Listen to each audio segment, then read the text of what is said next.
I'm live. According to YouTube, I am live. So if you're out there, folks, feel free to join in this live stream. You know what? I got my sunglasses on. It is so sunny out and so beautiful today. It started off wet. It was nice yesterday, and then later on in the afternoon, it started raining. And when I woke up, there was kind of just a little bit of a light rain, and then it got windy, and the wind blew the clouds away, and it's just absolutely beautiful out. So today's high here was 12.3 degrees Celsius. The low was around 7 degrees Celsius. Hey, Sam, how's it going, bud? And right now, current temperature is 11.3 degrees Celsius. It is 4:23 p.m.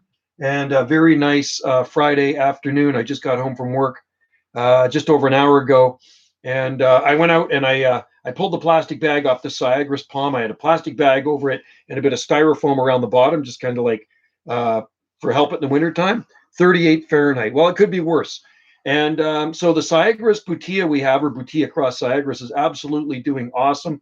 The only palm in our garden that actually looks like crap is the Washingtonia robusta I have up on the other side of the property by one of our accommodations. And I don't go to that garden very much, and I decided to go up there and do an update on it, and it does not look good. The Camerops in the gardens look great. The Trackies look great. The little Sables look great, but the Washingtonia does not look good. It obviously did not like the wet, cold winter we had, and I don't think it's dead. It just does not look good. The center spear is still firm. I pulled on it. It wouldn't come out. So anyway, we'll stay tuned for an update. I did put the video on Jungle Joe C. So I just finished uploading a video, a short video, so you can see what that Washingtonia looks like. And it does look like crapola. And you know what? It was stressed with winter anyway, because it's growing under some big trees that are sucking the life out of it. Next week looks very palmy and balmier. They're calling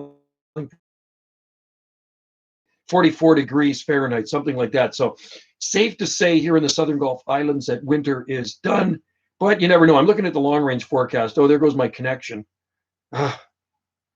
Connection unstable. That really sucks.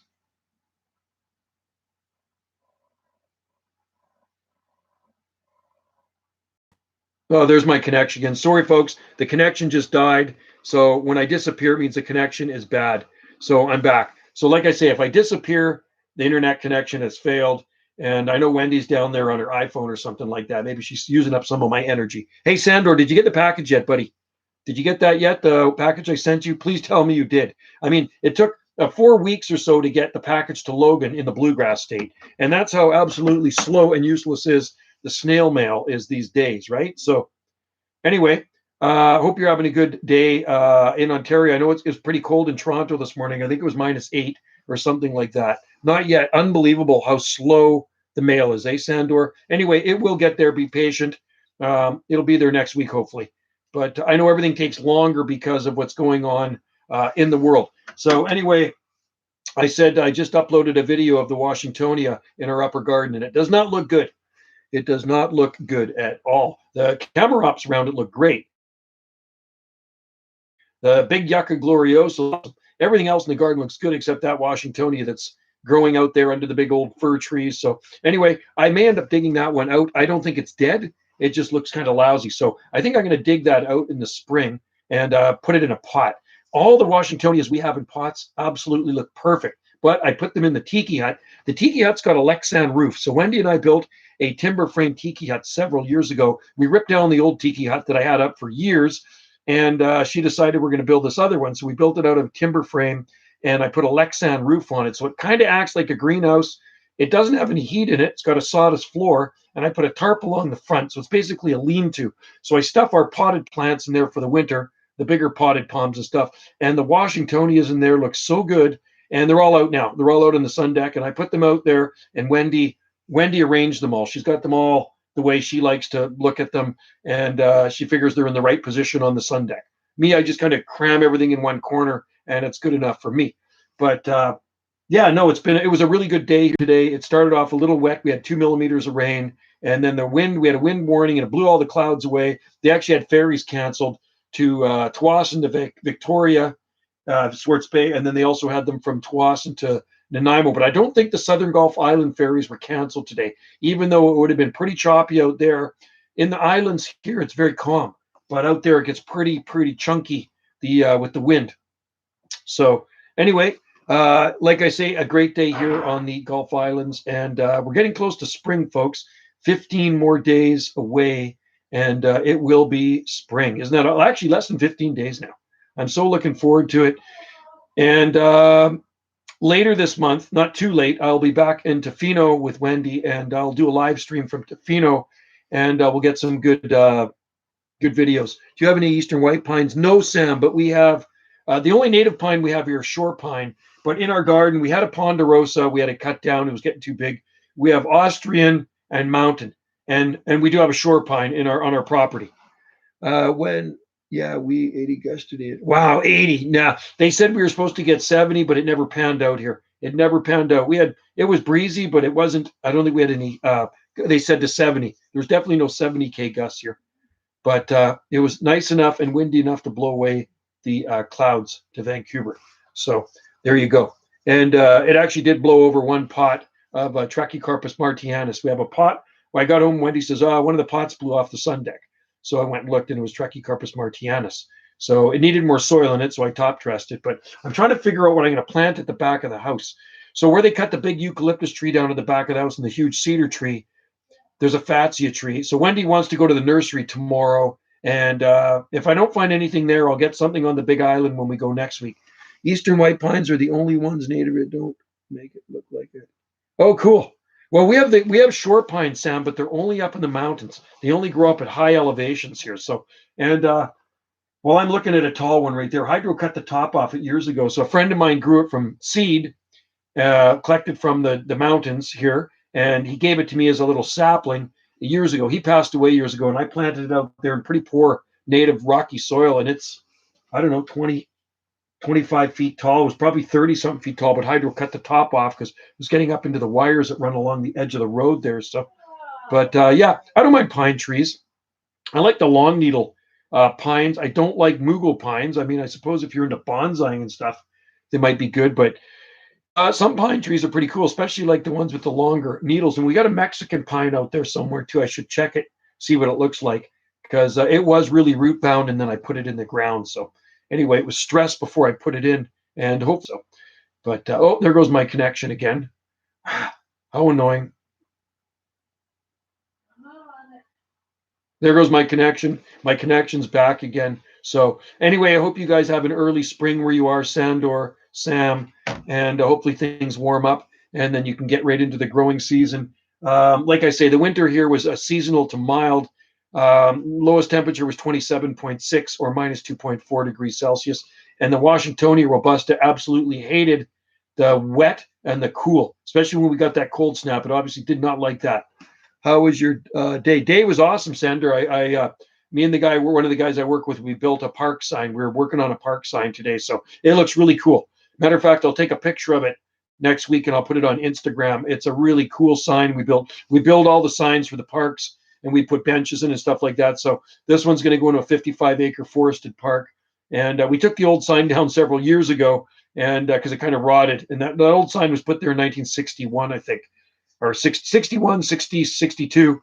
And so we got this new one that's gone up. So we've taken part of the old sign and incorporated it into the new sign, and it looks pretty awesome. You'll like it when you see it. So we're gonna dig 3 holes, 2 feet deep, put some sonotube in, and we just built a jig, like a template to get the post saddles in and everything. So we're gonna do that next week, and then we will put it in. And next weekend, next Thursday, I'm heading over to the Big Island. I have to go to Victoria to pick up a Parks truck. So I have to go down to Fleet, where they keep all our Parks trucks in Victoria, and pick up another Parks truck for somebody I work with. So I think I'm going to stop at A&W on the way. Right, Wendy? We're going to stop at A&W. Got to stop at A&W. Value, I cut 10 centimeter part of fat seed, remove all the leaves in a pot and soil. Be patient with those things. Sometimes they root, sometimes they don't. I mean, I've stuck big ones in the ground like that and forgot about them, and then months later they start growing. So it just depends on the soil and if the thing's actually going to take. So use a nice light growing medium. Sometimes I just actually pop them in soil, pots of soil. Like if there's a palm tree and it's in a pot, I'll stick a fatsia cutting in there, and sometimes they just start to grow. A&W is great. Yeah, once in a while. That's right, Sander. We don't have any fast food on our island, so for us, it's a treat. What's that? Yeah, we like teen burgers. I actually like the spicy. I like the spicy chicken. Wendy likes the teen burgers, but yeah, when we go to the Big Island, and somebody said to me the other day, well, the Big Island, that's Hawaii. Well, we're in Canada, and the Big Island to us, right next to us, is Vancouver Island. When you live in the Gulf Islands, you call Vancouver Island the Big Island because Vancouver Island is bigger than the Big Island of Hawaii. It's a big island, so we call it the Big Island. So we're heading over to Tofino on the Big Island. Like I say, just before my birthday is the end of March. We're actually she's taking me there. She takes me to Tofino every year for my birthday. So we were there in October, and then we're going to be there in March, and I'm really looking forward to it because I like to make videos of all the palms and cordy lines. There's so many cordy lines, and the beaches in Tofino are absolutely awesome. And there'll be a lot of people out there surfing. It's a real surf town, and people there surf year round. And the town is just full of surf shops and palm trees. You got to love it. It is super cool. If you ever get a chance, go visit Tofino.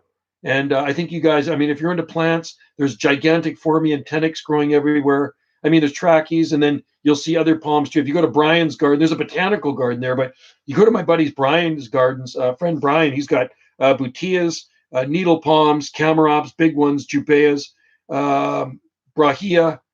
He's got cordy lines. He's got everything growing in there. It's just, he's got an amazing garden. So I'm going to stop by Brian's place again, and we'll see how his Norfolk Island pine did. It's been there quite a few years.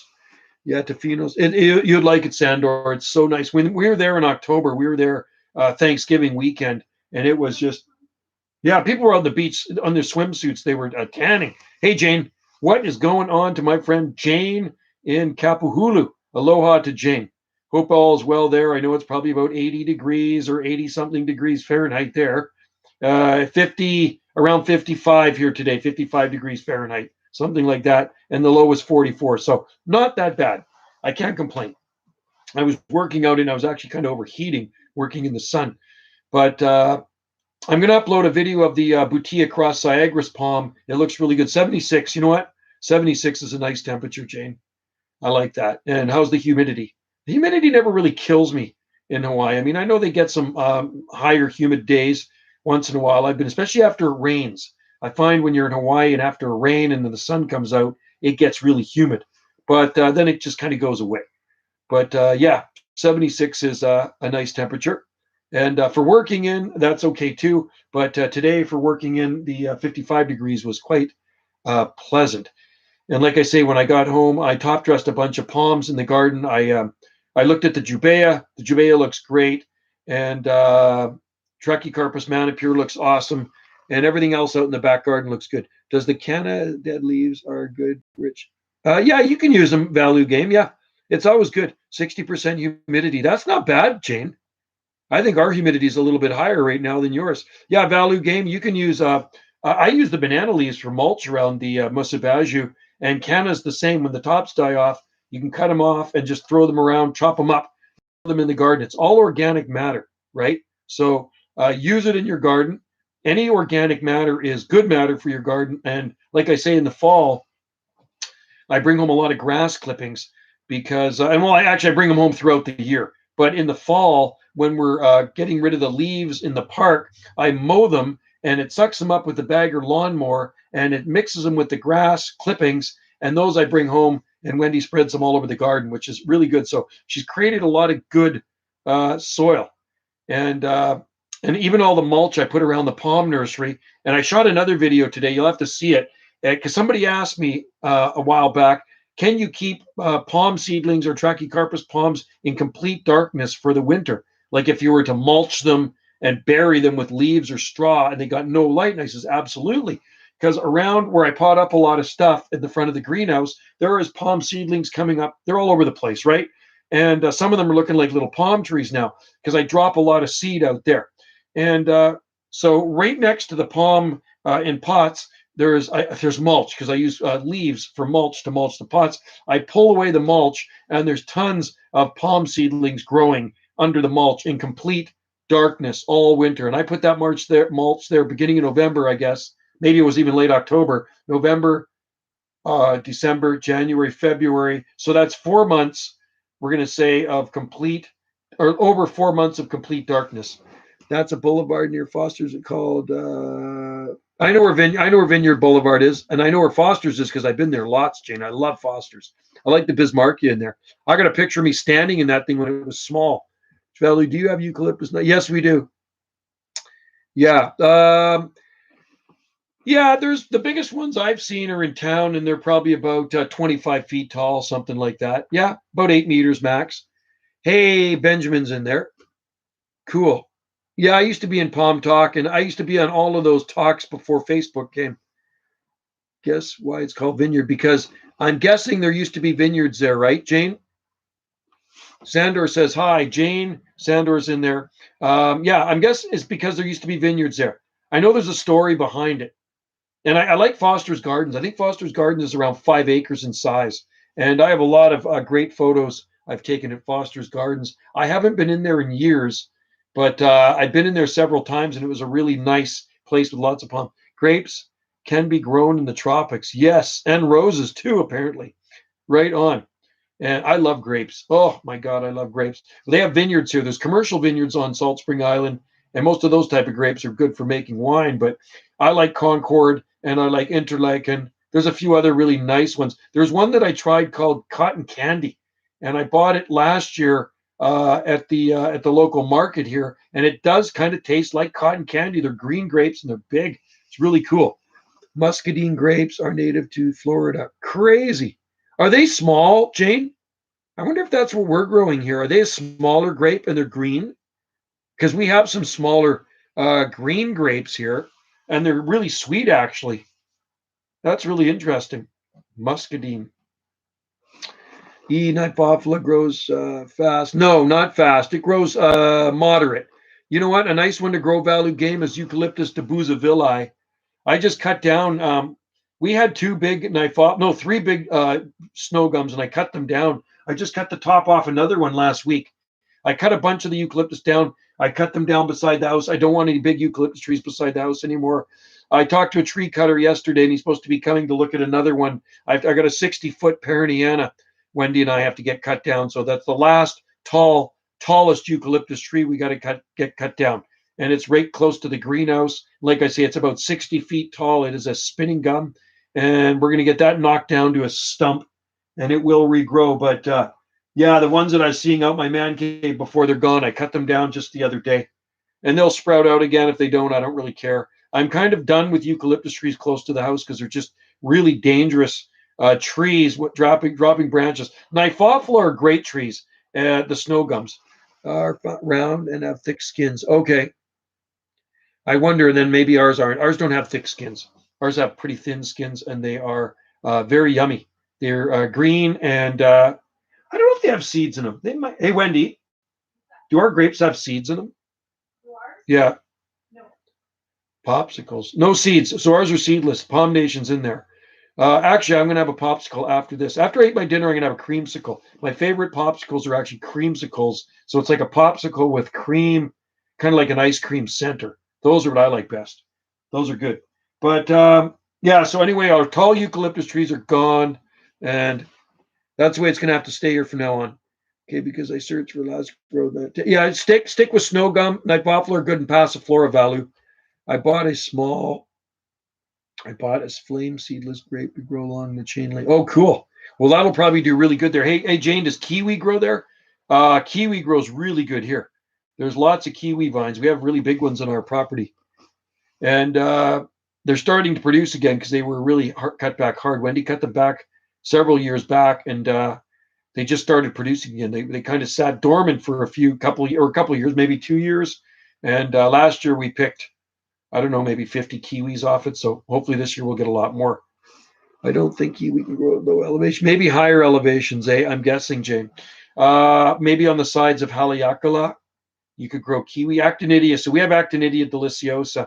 And I know there's a lot of species of kiwi vines, right? And they do, I think, like the chilling effect. And for those of you that don't know, I think most species of kiwi are native to Asia, right? China, right? And we have the fuzzy ones. We have the big fuzzy kiwis, and they're really sweet. And you know what? kiwi actually has more vitamin C in it than a citrus. So if you didn't know that, you know that now.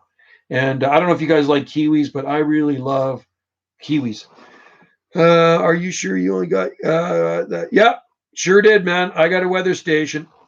I got a weather station right over by that Washingtonia, minus 2.4 degrees. And it even says it on my glass thermometer in the Stevenson screen. And you got to remember, though, weak palms are stressed palms are weak palms. And that was a very stressed palm going into winter. So it looks like crap. I think it's more the wetness, the dampness, and the snow. It makes it look like garbage. So it's not dead. But you know, the Washingtonias we had in the tiki hut that are totally dry are flawless. They look absolutely perfect. Everything in there looks perfect. So if I covered up that thing and put a little cover over top, it'd probably look really good. But minus 2.4 was as cold as we got here. Both weather stations. So my thermometers, they do not lie. And you can look at the hydrangeas. Our hydrangeas are deciduous plants, and they're still perfectly green. We even have fuchsias that are perfectly green. So there you go. Musa Acuminata. Yeah, ours did too, but ours are in the house. Ours are in the house, right behind the French doors. But I think this year I'm going to throw them out on the sun deck. You should find a microclimate. Yeah, you know what? We have lots of them in pots, and you know what? I don't really want to waste my time with the Benjamin because they are kind of a useless palm here. They are not a good palm for this climate, really. And I've grown them before in the ground, and they're just a short-term palm unless you want to fuss over them, and I don't really want to fuss over them. Yeah, yours are outside, so you must have protected them well then. That's the very first banana I ever grew back in the 1980s when I got into growing bananas, and I protected it in Zone 8A, 8B. I put dry leaves around it. I put a cardboard box around it. And did I cut? No, I didn't even cut the leaves off. So the plant was not super tall. It might have been, this big. And then I covered the whole thing up, and it actually still died in there. It got that cold in Zone 8A, 8B. I think we got down to that year maybe single digits. It probably got down to like 9 degrees Fahrenheit that year, and it froze the banana. So then I went and got the right banana. I got Musa Baju. So Musa Acuminata will need heat here. This is not a good climate for a truly tropical banana. They're not going to work here, but in the house they're fine. It was the same thing you did for your Basu. Well, I'm amazed that it was why, because I think you guys got pretty cold, didn't you? I don't think you guys got as cold as Texas, but you guys probably got down, 15, 16 degrees Fahrenheit, something like that. Didn't you guys get down to around -9? I know it got pretty cold in Nashville. I know you're south of Nashville. 18. 18 is not that bad. Yeah, that's about as cold as I've ever recorded here. 18. So 18 is not that bad. Dallas got really cold. I think Dallas got down to like 0 or something, or maybe even below, right? I'm looking at all the palms there, and it's pretty sad. It makes me want to cry when I see all the carnage. But you know what? I have a feeling a lot of those palms may recover. So I think people are going to be too quick to be cutting stuff down. I think they got to wait till the last minute. And I think, you know what? Some of these people will be pleasantly surprised, and those palms may spring back into life, because I have seen it happen to plants before. And plants that I've cut down, and my mom and dad would leave in their garden because they were more patient than me, and they sprung back into life, and I ended up cutting mine down. I remember I did that with a eucalyptus tree. And I planted a eucalyptus tree for them many years ago. It might have been 35 years ago. And I planted it beside their house, and it totally defoliated in a bad winter. It wasn't super tall. I'm going to say it was probably about 18 feet tall, totally defoliated. And after winter, I said, you know what? I cut mine down because mine defoliated too. I thought it was dead. And she said, no. I said, I'll come and cut it down. I'll cut it down for you guys if you want. I said, no, just leave the thing alone. Sure enough, in May, the whole thing leafed out again. Why do Sable Mexicana seedlings burn at 25 when they're bigger and hardier? Why do Sable Mexicana seedlings burn? But when they are bigger, they're hardy. Yeah, I know. Well, a lot of seedlings, like Trachycarpus fortunae seedlings too. A lot of times, bigger ones will take a lot much colder temperatures, right? That's just the way it is. It seems maybe with maturity they get a little bit hardier. But all the sables here did good. That I can see. I was just up at Grace Point today, and I did another video of the sable rosei. It looks good as long as we can keep that gardener away with her pruners, because it looks so good right now. And I'm going to be really upset if she takes some fronds off it, because it's regrown all those fronds. I'm surprised. It does grow pretty good there because it's in full day, all day sun. And so we just got to keep that garden away from the jubea and the camerops. It's beautiful. There's lots of camerops in there. I'm worried about the Camarops too, and the Sable, of course. The slower Camarops grow a bit faster. Sable, it's not a good thing to be taking green fronds off the palms. But Sable Mexicana, I don't know if we have any Mexicana in our garden here. I've grown it before. I had some in 2-gallon pots when I lived on the mainland, and maybe even fives, and they actually froze dead. Got down to 5.4 degrees Fahrenheit one morning, late night, early morning, and like I said before, I had about 100 potted palms in a barn stall because we had a barn. We had 5 acres. So in the barn stall, and I had a heater plugged in, ready. And of course, the heater kicked in, and I had it plugged into the same plug outlet as a freezer. It popped the breaker, and it froze everything solid in there by morning when everything was dead. And the Mexicanas. If a CIDB got a huge size on your island, would it survive? Jane, that's a good question. The problem is with our winters here, even though they don't get that cold, like say we get down to like 20 or 21 degrees Fahrenheit, we have a really bad freeze, a bad winter. The daytime temperatures don't get that high, and I think that's the problem with Washingtonia and Phoenix, right? So if it was 21 degrees Fahrenheit as a low, and the daytime temperature got up to 40 or 50, that might be a little bit different story.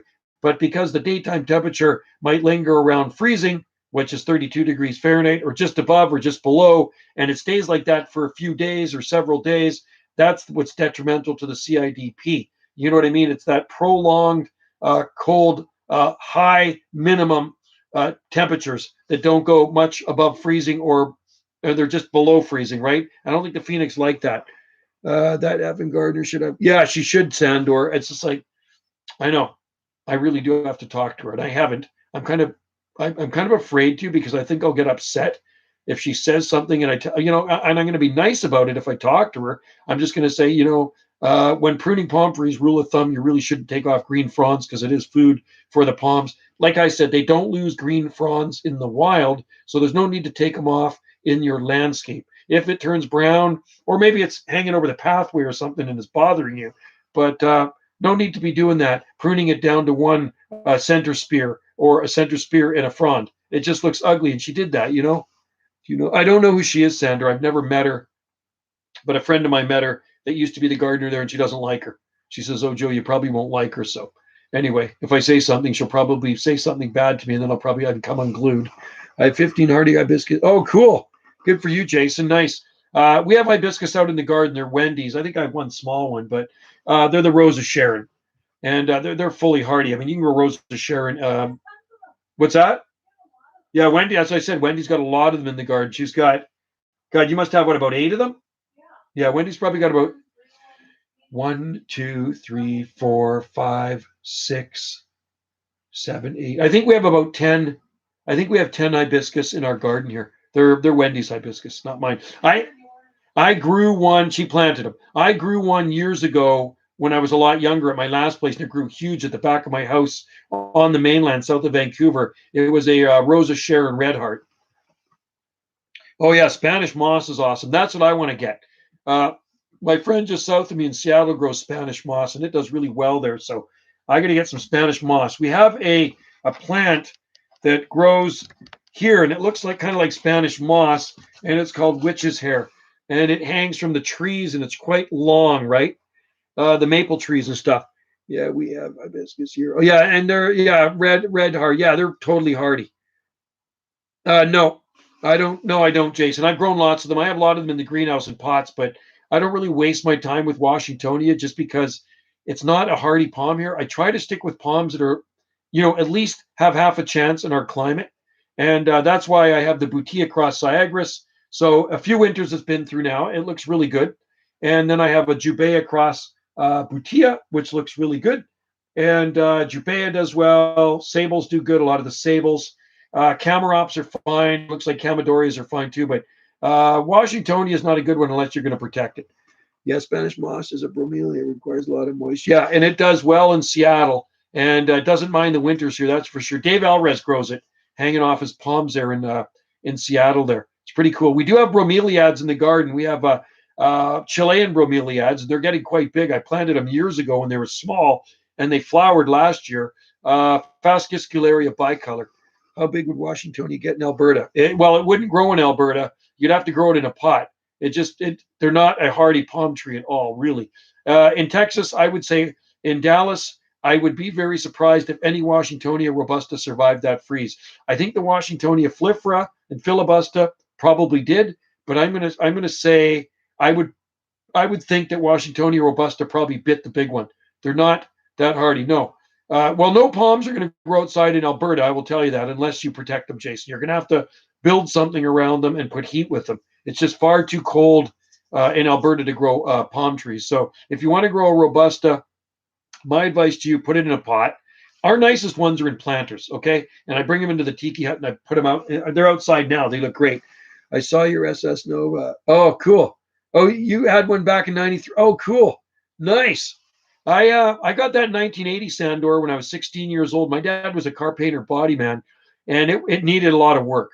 So first thing we did, I got a paint job on it. He did some great body work. I got a paint job. I ended up with 2 paint jobs on it. The second paint job was showroom condition. So I put it in his body shop in October and pulled it out in June. It was middle of June, and he got every single ripple out of it. It was like glass. And while he was doing the body work, I dropped another engine in it. I put another differential in it. I did a whole bunch of stuff to it, and we basically built that car frame up. At his body shop, I took a 69 Impala. I ripped the engine out of it, took it in the block, and got it balanced and blueprinted, and then I dropped that in my Nova. How come you always wear? Because I ride a Harley Davidson. John, I have a Harley Davidson, so yeah, I do ride a Harley, and I like Harleys, but I like all motorcycles too. Don't get me wrong. Anyway, the Nova was great. I also had a '73 hatchback at the same time, Sandor, a black one. It had mags on it and everything. Why does Pat ever bother commenting on my channel? Maybe he wants to be your friend. Yeah, I have a lot of Harley Davidson shirts, John. I bet you probably have 15 Harley Davidson shirts in my closet. Most of them are from Hawaii, Alaska. I have one from Bangkok. I have one from Mexico. I got them from all over the Puerto Vallarta. Yeah, there's videos of it on here. But yeah, I think he still comments on my stuff too. So I don't know. Hey, Palm Nation, how many channels does he have?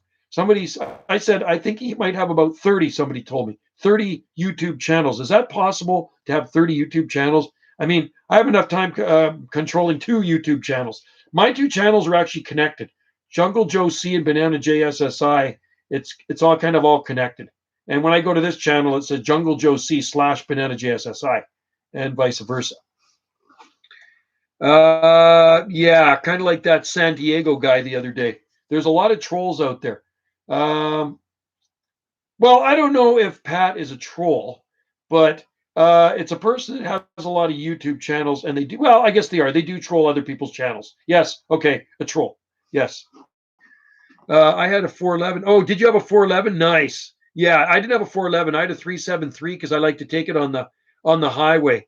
And you blew the motor. Mine had a $7.5 grand red line on it on my Take because I had it balanced, and it was 420. It was 421 horsepower, something like that. It was pretty chunky. I had a 480 lift, 300 duration, cam dynamics in it, and it was 11.5 to 1 compression. I had 11 to 1 TRWs, but I had the head shaved, 194 high compression head shaved.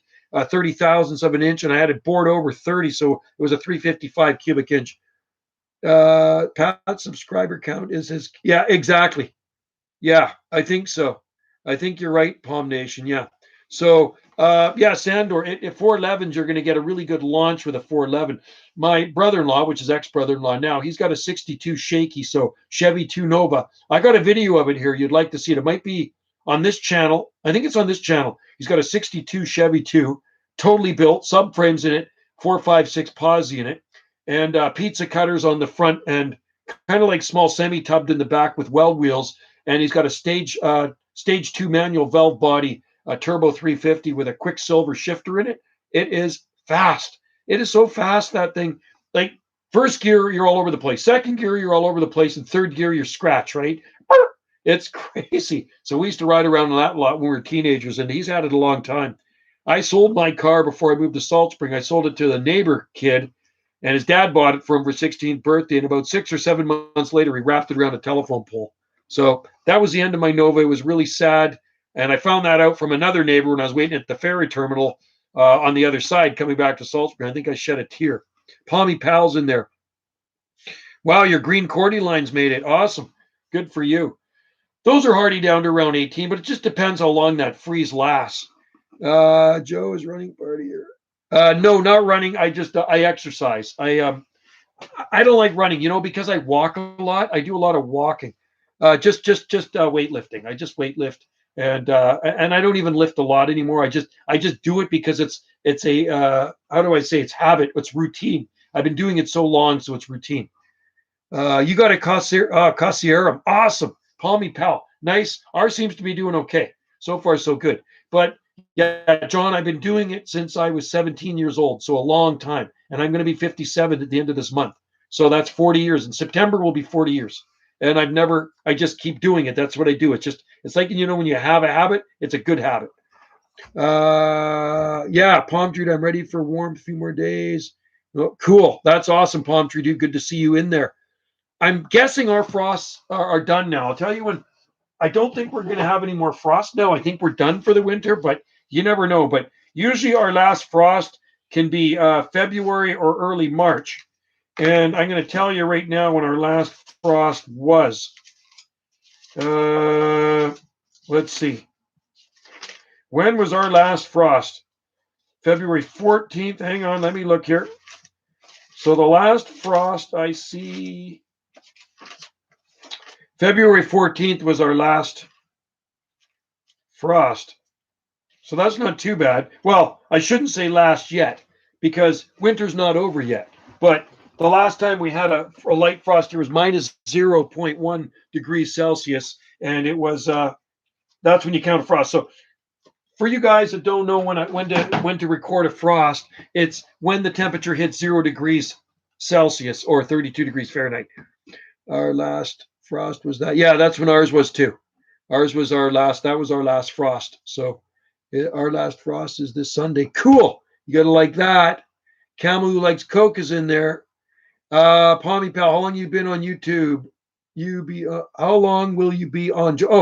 Okay. I'll be on when you get back because I don't know what we're having for dinner. Wendy and I went for Chinese food last night, and oh man, the Chinese food is so much better now at Golden Island. Like before, she never really wanted to eat there. She's eaten there a couple times, and Wendy likes good Chinese food. So the Chinese food before there was kind of a low budget Chinese food, but it's the only one on the island. And all islanders here on Salt Spring love Golden Island. Okay, it's a great atmosphere and this and that.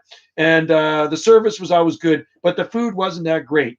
So I guess about a month ago, I went there and I got some takeout because I wanted to try it with the new owners. And it's a local guy that bought it. He's been on the island for 42 years, a Vietnamese guy, great guy. There's three brothers, and one of them bought it there, and totally revamped the whole place. They got a chef. The chef's a chef for 40 years, a Chinese dude.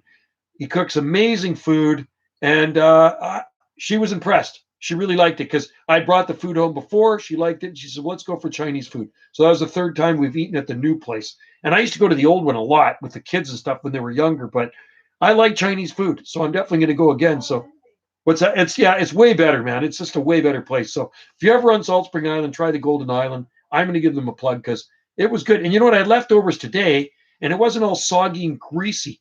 Like the old stuff, sometimes you have leftovers. It was all soggy and greasy the next day. And their vegetables had crunch. They don't use any of that celery stuff. The other restaurant, but when they had it before, the old owners would put celery in everything and just overdo everything with celery and maybe too much monosodium glutamate. But no, it's a much better eat now to sit in there and enjoy the good food.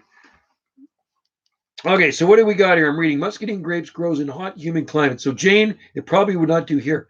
Hey Joe, GD Gardens is wondering if you play GTA on doesn't. What is GTA? No, I don't because I don't know what it is. Gray, I don't know what it is. Greater Toronto Area, GTA. Gonna bring all the grass out of dormancy. Yeah, I know. We're gonna be mowing soon again. Camel. It slowed down with the coolness, but people are still mowing here. They're mowing 3 weeks ago, or just a minute, just after the freeze. The guy's mowing the fire hall just across from our park. He was out there mowing. Okay, Palmy pal. All the next week is going to be 70s. Won't get colder. Ah, nice. That's almost subtropical there, Camel. Gotta like it. I installed nitrous oxide. Oh, nice. And it's dismissed all rebuilt 351 stroker. Oh, so you had a 327 crank in it, right? That's what a stroker is, a 327 crank. Ours is Sunday too. I believe it's the last look. Cool. It's nice when it's the last frost, isn't it? So a stroker, yeah. I remember years ago, my friend built up a V8 Vega, and I think he put a 327 in it. Sorry, it was just a 327, and then he put a small block 400 in another one, but he had dual fours on it. But that would have went fast, Sander. That would have been awesome. Nice car, nice car. What color was it? Mine, when I got mine, when mine was primer gray when I bought it when I was 16, but then I got it gloss black. I had a 3-speed Muncie standard transmission. Yeah, 327 crank. That is cool. That would have been an awesome car and worth a lot of money now for sure. Did you see that Bigfoot video of? No. Majesty palms are so useless here, even as house plants. And I guess they grow at Cedar Point, though, right? I'm guessing there's Majesty palms at Cedar Point. I don't really know. I guess Cedar Point is in Ohio somewhere, right? Channel, that's not a Majesty. It's a Camadoria. Yeah, our Camadoria palms have done well, although the one on the other side of the house, it needs to be transplanted again. It just does not like it there. It's too dry. So, you know what? Maybe that's the one I'm going to move to the back of the house. I got a spot to plant a new palm tree. Maybe I should move my Camadoria there. Yeah, well, there's no way Majesty palm is going to survive in zone 7B or 8A or 8B. It doesn't even have a hope in heck here on Salt Spring Island. Even in the mildest winters, they're not good. Black Nova, but a lot of rusted money back and a deal with it. Oh, cool. Yeah, mine. The only rust on mine was around the right fender wall, I think. And Dad fixed it all. He cut it all out. And yeah, can I steal your Camadoria? I have a Camadoria Micro Spadex and a Camadoria Radicalis. The Radicalis has been in the garden for coming up 24 years now. Never protected, never damaged. So I advise people that want to grow a nice hardy palm is a Camadoria. If you're in the right growing zone, try a Camadoria Radicalis. And Micro Spadex grow really well here too if they're in the right soil and ample moisture. So that's another one I got to move again. It's just not happy where it is. It's just too dry.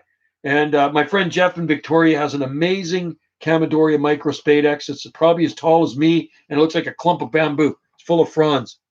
It's not that shoved in the ground. It's not that. Yeah, there's no way Majesty Palm's going to survive anywhere here or anywhere in Ohio. I was at sea. Oh, Metallica. Yeah, I don't think that'll grow here. I have some frame rust on my Jeep Wrangler. Yeah, I mean, depends where you live too. Some vehicles rust out faster than others, you know. Here they're not too bad. They seem to last a while. I was a C Metallica. I want to say Metallica, the rock band, when you say that. Metallica. That should say I went to see Metallica. I was a C Metallica. I haven't seen Metallica, but I like Metallica. Yeah, no, it's not bad for rust here, believe it or not, even though we're surrounded by ocean. They don't use a whole lot of salt on the roads here. And yeah, they don't have a big budget for salt here. They do put salt on the road if there's going to be a cold snap, but that's the only time they ever really put it on. It's a shiny looking palm. Yeah. Yeah, I've seen, you know where I spotted today in town? I should have taken a picture of New Mexico plates. And I've seen them lots on our island, but this vehicle just showed up. It's got New Mexico plates on it. I'm thinking it might be a fox. They don't salt the roads here. Yeah, no, they do here. They have a highways works yard right across from our Portlock Park, and they do. It's a big salt, like a dump truck, and it just kind of sprinkles it out the back.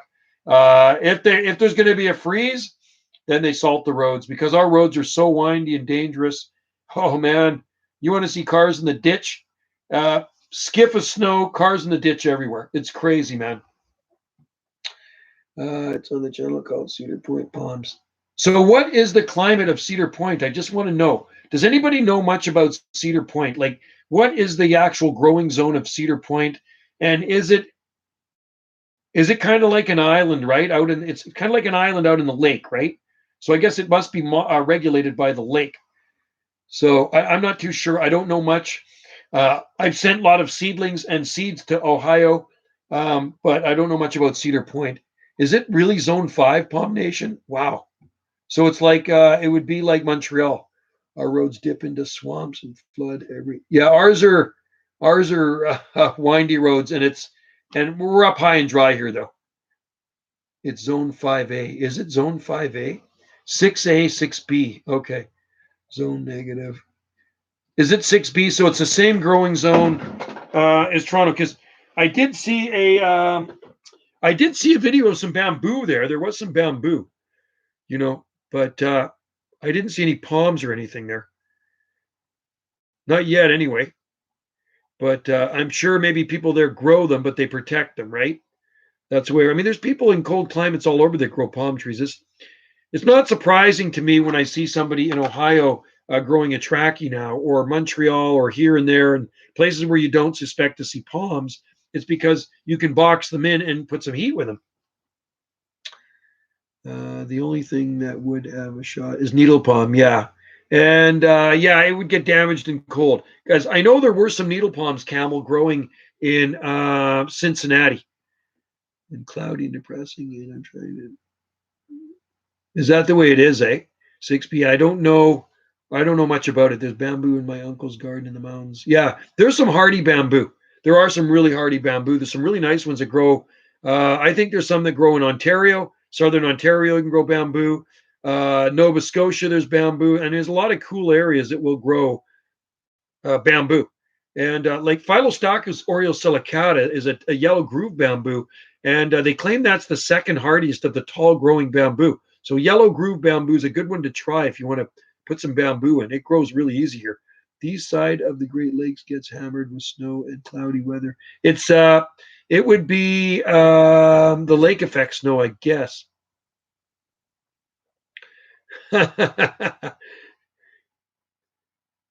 Yeah, Sandor. That's right. It's true. And maybe he's listening. And if he's listening, well, join in there. Tell us about your palm trees. This is a palm chat forum. Well, you can talk about anything you want on here. I should just go to the Chinese place. Excuse me. I should just go to the Chinese place as an excuse to get palmetto seedlings. Oh, really? You should get some, Camel. There you go. Some part of Ontario probably gets. Well, no, I think Ontario gets some parts of Ontario get lake effect snow, right, Sandor? They call it lake effect because I think what happens, it picks the moisture up off the lake, and we get that here. We get this, we can often get more snow here in the Gulf Islands in Vancouver. We did the first time around, they hardly got anything, but the second time around, we got zero and they got snow. That was only just like a week ago. Some part of Ontario probably gets it, but yeah, No, I didn't catch them yet, but a guy that I know put a reward out for them. So he went and asked some of the vagrants in the park if they know who it is, and he's put a reward out for them. So I don't know. I haven't heard back from him yet, but he is kind of a really badass dude, and he does mean business. When he says he does something, he does it. He's kind of the type of guy that goes into the park at night and takes a baseball bat to somebody. That's what he's like. Yes, I'm in the snowbelt area. Yeah. We have like 2 or 3 native bamboo. Cool. Yeah, we don't have any native bamboo here. There's a neat plant called Arundo donax. You guys should try growing. I think it's native to the Mediterranean. It's a giant reed grass. It looks really cool. We don't get any sort of lake effect in the ocean. Yeah, well, what we get here, palm tree dude, is the cold, dry Arctic air comes down from Alaska, and it meets with our mild Pacific air, and that translates into snow. And because we're an island out here in the ocean, it's a little different here than Vancouver. We can get dumped on. We really can get dumped on. And a lot of times, Vancouver gets about this much and we'll get about this much. That's just the way it works. So, but today was pretty windy, and we had a wind warning, and it actually blew all the clouds away, and it got super nice out. So we had 2 millimeters of rain this morning, and the wind came, and some of the ferries were canceled. They canceled the Tsawwassen to Swartz Bay, which is south of Vancouver to Victoria. And they also canceled Tsawwassen to Nanaimo, which is up on the Big Island north of here. But they didn't cancel Tsawwassen to the southern Gulf Islands, even though they're they're cruising across the same ocean. They did not cancel the ferries to Salt Spring Island and the other Gulf Islands, which was kind of surprising. But anyway, it didn't get as windy as they said it did, but it was windy enough to blow the clouds away, which was nice. And that makes me happy because hopefully tomorrow will be nice because I have a lot of stuff to do. But Wendy and I got everything cleaned up last week. I just got a little bit more firewood to do. And like I said, I talked to the tree cutter buddy of mine yesterday, and he's going to come by sometime. And I want him to cut that last eucalyptus tree down for me, the big one. It's a tall one. I want it cut down. We have native river cane, dwarf cane, giant river cane. It's basically, yeah, cool. That stuff I know about. It's pretty cool stuff too. And it looks tropical. We get a cool air mass. It gets trapped between Labrador Current and Appalachian. So cool. That's pretty warm though. That's nice. That's okay. 70 degrees will take. I get lake effect flurries at times. You're interesting, Sam.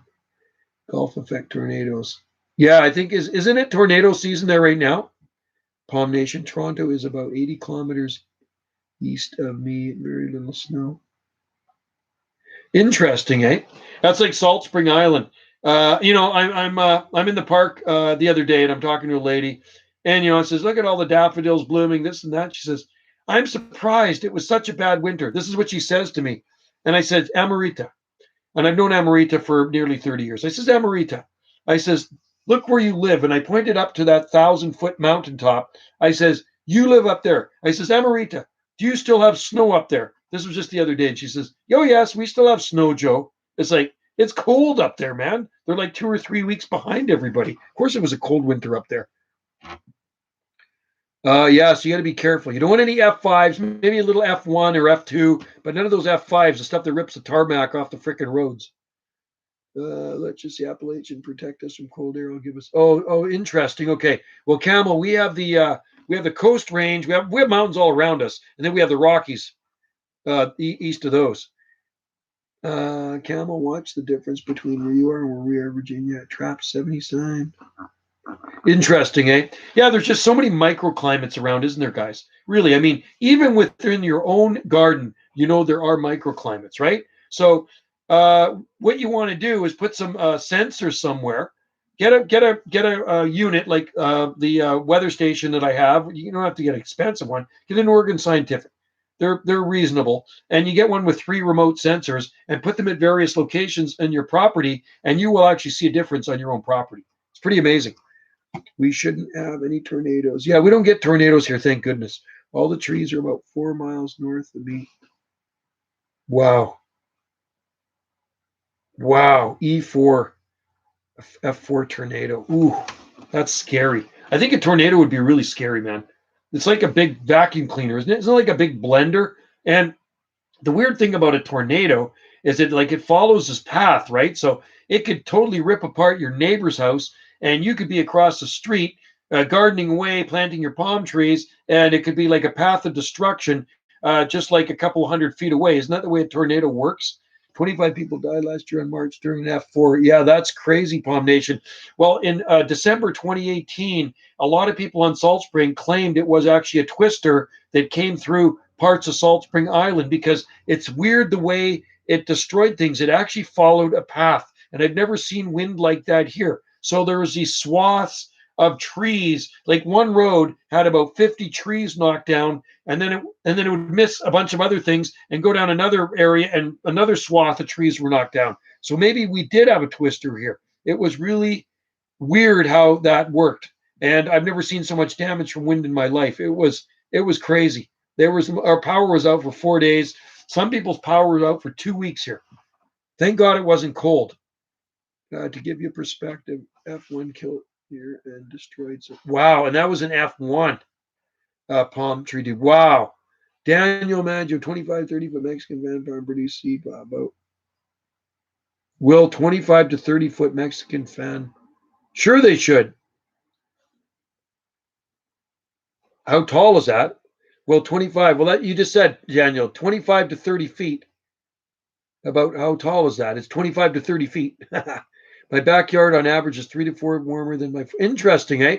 Yeah, I have a sensor down the slope. It's cooler down there too. 25. Only an F3. That's scary. I couldn't imagine it. Wow. Posted my. Okay, I'll check it out, Palmy Pal. Cossiera. Where'd you get it from, did you say? I got mine from a friend years ago. He actually picked up the seed in Punta Cana, Dominican Republic. And, I put the plastic bag over it, and it really does seem to help. I'm really liking that palm. I top dressed it. I think I fertilized it already. I'm giving them some fertilizer now, some slow release. From the images I saw from that storm, it definitely wasn't a tornado. It reminds me more of something, but summer years, like a microburst. Yeah, it's crazy what it did, the damage. There was 38 houses on Salt Spring Island that got trashed by trees. I saw trees across cars. Nobody died, though. Nobody died in that storm. It was amazing. Like, I was surprised because the destruction was incredible. And the last big one we had like that was the Typhoon Frida in 1962. They called it Typhoon Frida. It was Thanksgiving 1962. Oh, you got it from a friend. Cool, Palmy Pal. That's awesome. Really undermines a tornado tutor. Oh yeah, no, that's crazy. Isn't that unreal? 200. So basically, a tornado is like a blender, right? And there's stuff in there flying around like 2x4s and cars and stuff swirling around there. So whatever gets sucked up into that tornado is going to get all ground up like frickin' hamburger meat, right? Or you get sucked up and spit out the top. And I've heard of that with tornadoes, right? You get sucked up through the bottom and spit out somewhere else. Have you heard of that? That's true, right? Tornado is like a giant vacuum, right? And it just goes around and sucks stuff up. I saw a stick. Hey, Palm Nation, if you see a tornado, get a video of it. That will make an awesome video. Like me, I would try to get a video of a tornado. I know that's crazy, but I would. There's people that storm chase, right? They're storm chasers and they chase tornadoes. That's where they get their adrenaline rush. But stay far enough away where you're not going to get sucked up into the tornado. I saw it say about 70% of tornadoes are about more F1, and so only very few F2. I think about 1% F5. Yeah, F5 are deadly. Most tornadoes never. Is that right? I see dirt devils here. Yeah, keep us updated, Palmy Pal. Hoping it does well for you.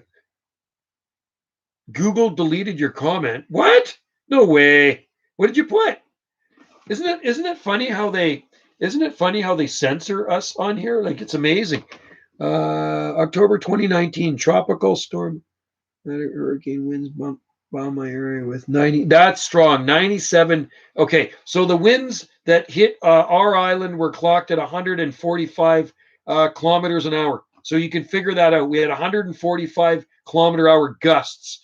The winds were strong, but it's the gusts that ripped down a lot of trees. And those were out on the ocean, right? 145K gusts. That is a pretty strong gust because 100 kilometers is 60 miles an hour. 100 kilometers an hour is 60 miles an hour, right?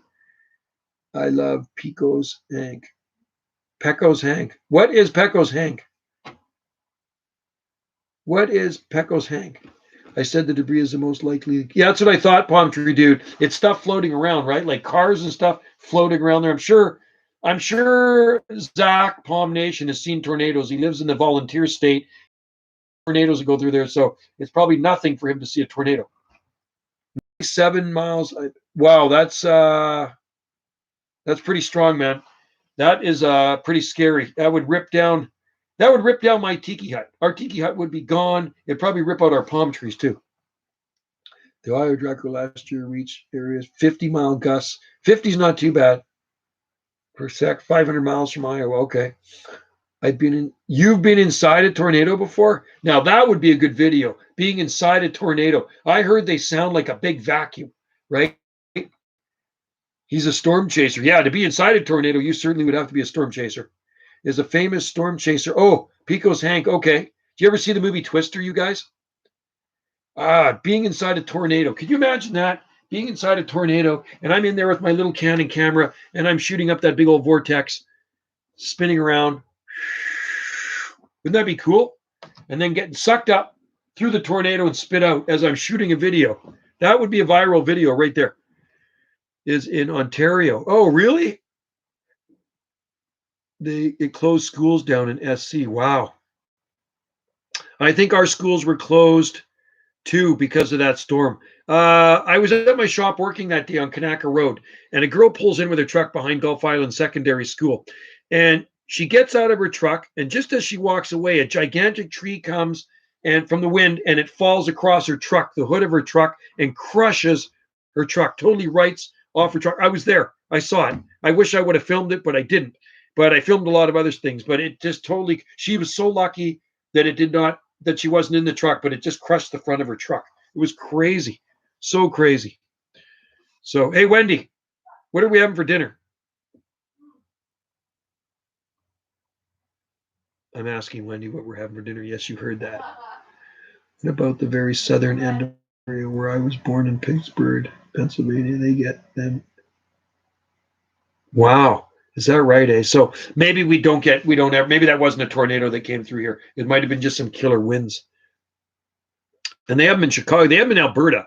I know they have tornadoes in Alberta. I think they get them in Ontario. Yeah, like you say. You guys should visit South Carolina. Evening storm every day. You get. Yeah, that's one thing we don't get here, Camel. We don't get a lot of storms here. Like lightning and thunder is extremely rare here. And I like a lightning storm. I love a good lightning storm and thunder. I just love the sound of the crackling. It freaks our dog out, but I like lightning bolts, man. I think they're super cool. I saw some videos of tornadoes in Manitoba. In Manitoba, yeah. I think it happens in more flat areas. Isn't that true? Doesn't a tornado like flat air? Like it's very mountainous and hilly here. So I guess it's tougher for a tornado to pick up. But I've heard of a water spout one time, and people have told me about them, but I've never seen them. Out at White Rock, south of Vancouver, there was a water spout. And I remember seeing it on the news.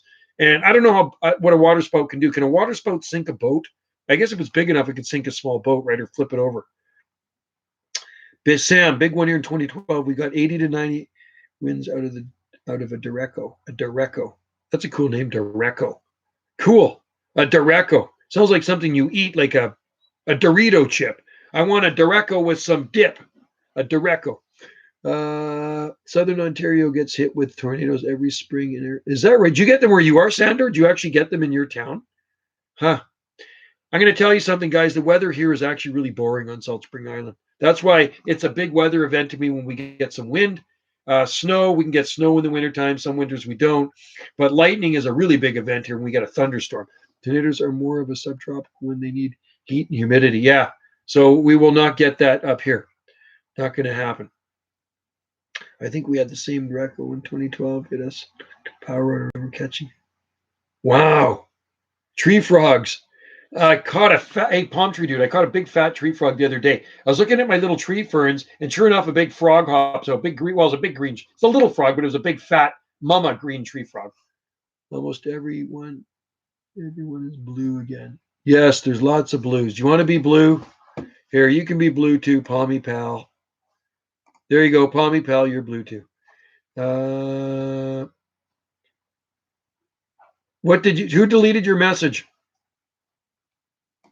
I'm going to be Camel too. Camel. There. Camel, you're a moderator too. Camel is a moderator, and so is Palmy Pal. So Google is actually deleting messages on here. Like, what did you guys put for them to delete? Like, that's crazy, man, when they're actually really starting to do stuff like that. BDS. Sometimes YouTube auto hides comments. They do that. You know what? There's a lot of times people leave comments on my YouTube videos and I can't answer them for some weird reason. Like I'll click it and it's gone. So I want to reply to it and then it disappears. So let's say Palmy Pal or Sandor or Palm Nation comments on a video. But it doesn't happen all the time. Every so often, somebody will comment and then I'll reply, but the video's there. There's nothing to reply to. It's gone. I don't know what happens to that comment, but yet it'll show up again. The comment is showing up there, but I can't reply to it. I don't understand that. Interesting, eh? Yeah, that's what it is. It auto hides comments. You could ship a sable palmetto with a trunk. I'd like a sable palmetto with a trunk. Bigfoot is probably the one. If he could get through the border. When are they going to open the borders up? I wonder. When are they going to open up the borders, man?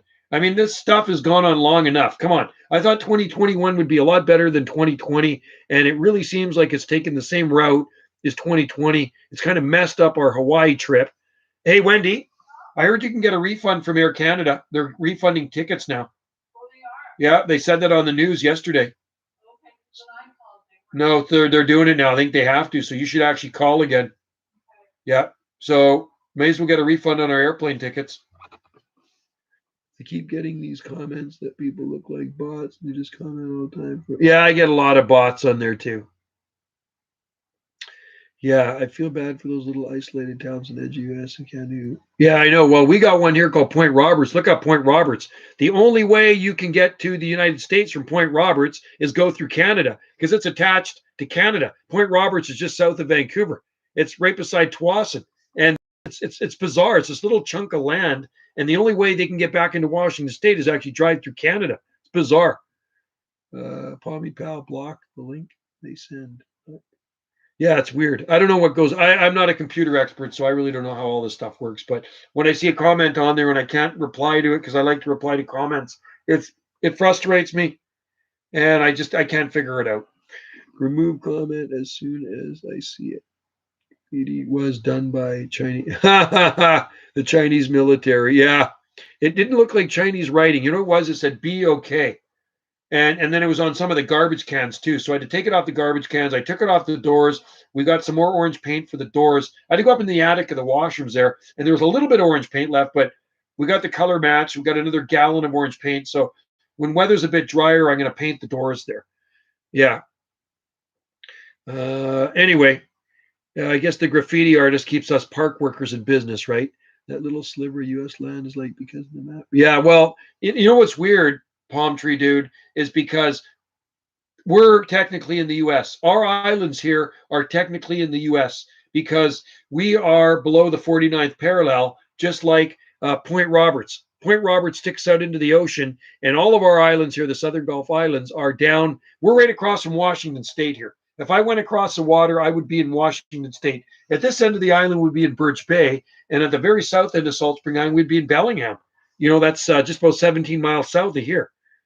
I love coconut water, Camel. Yeah, it's really good. I don't drink a lot of it, but I do like it. It's good stuff. I like coconut water actually out of the coconut.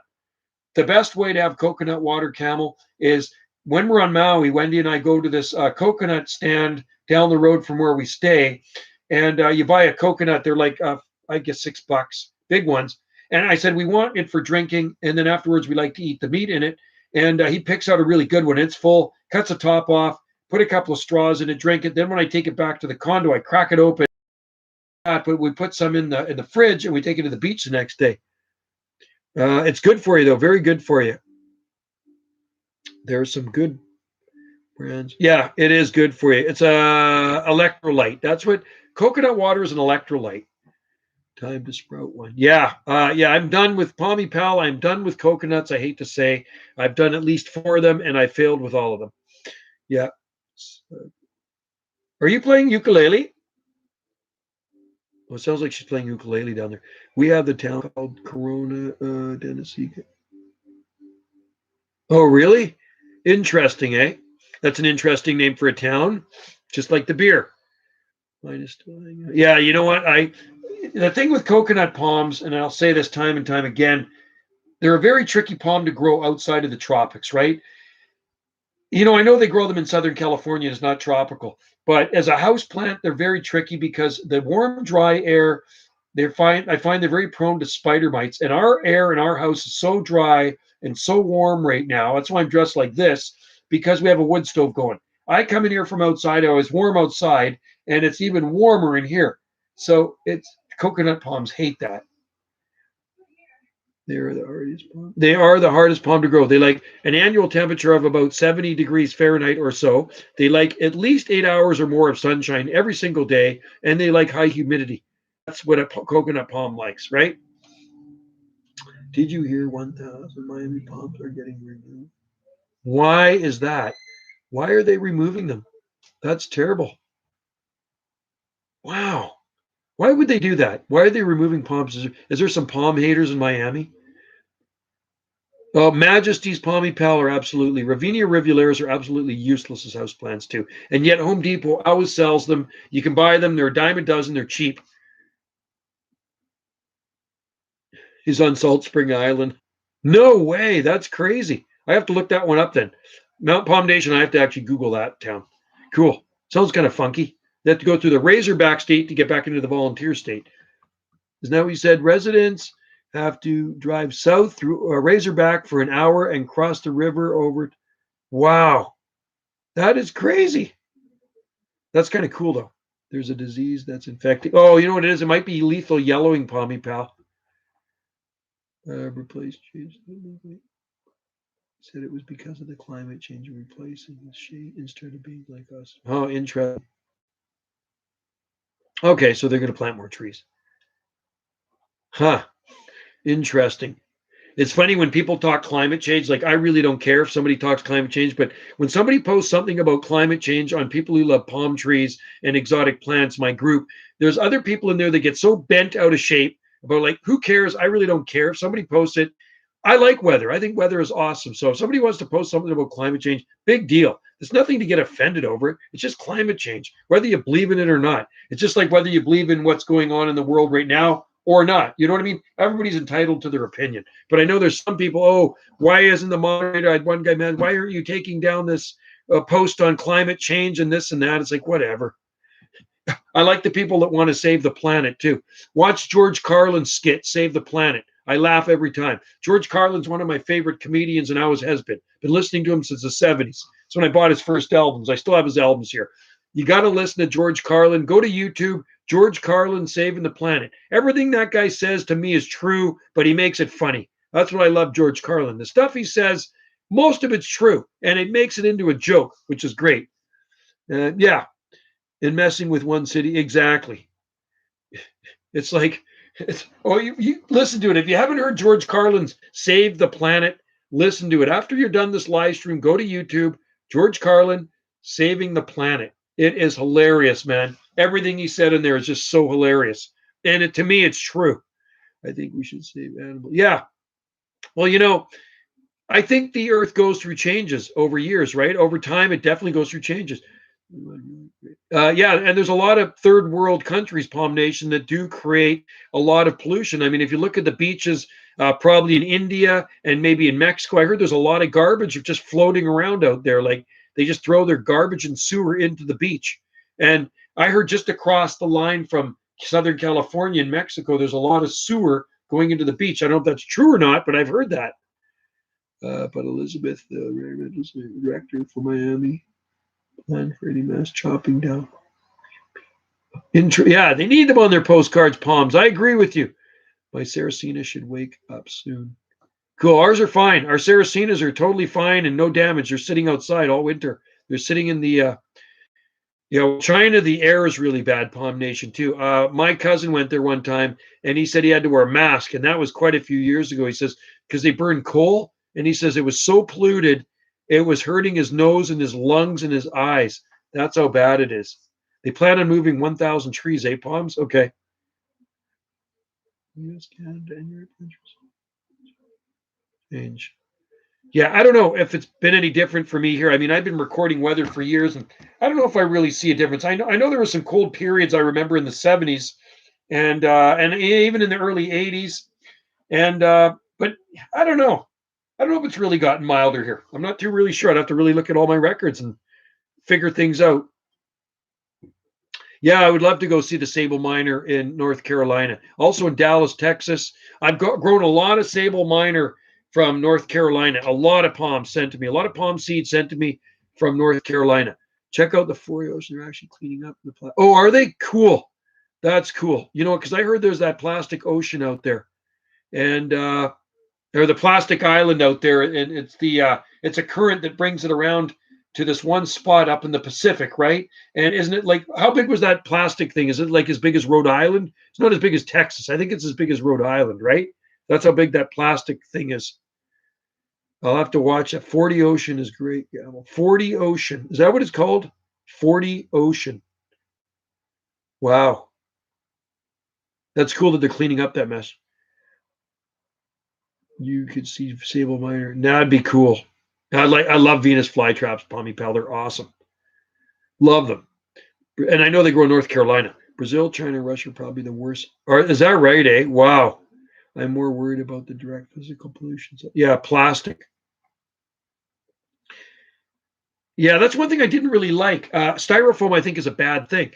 And a lot of people are using cardboard boxes here, like when you want to take takeout food and stuff like that, a little box. But the Chinese food place I went to last night, they put my stuff into a styrofoam box, which I thought was kind of strange because people are trying to get away from styrofoam. Palm Nation, Sandor, New Delhi has some of the worst smog. Oh, that's gross, man. I like living on this island. The air is always really nice and clean here until we get the forest fire smoke in the summer. We get that for a few days. There's a localized stand of Sable Minor County, Tennessee. I'm pretty sure. Yeah, is it native there? Are they actually native there? Because I've never known of any native ones there. Somebody said once Sable Minor were actually native to the Show Me State too, to the southeastern corner of Missouri, right? But I know they'll grow there. I just didn't know if they were actually native there. I know they're native to Warren City, Arkansas, South Carolina, North Carolina, Mississippi, Louisiana, Florida, Texas, Oklahoma. I mean, they're native to a lot of states, eh? Sable Minor. India, bad. You should actually go down there, Zach, and do a video of that. Would be cool. Benjamin is here. Benjamin is in the house. India is bad. I don't know why they would. You know why? It's a third world country, right?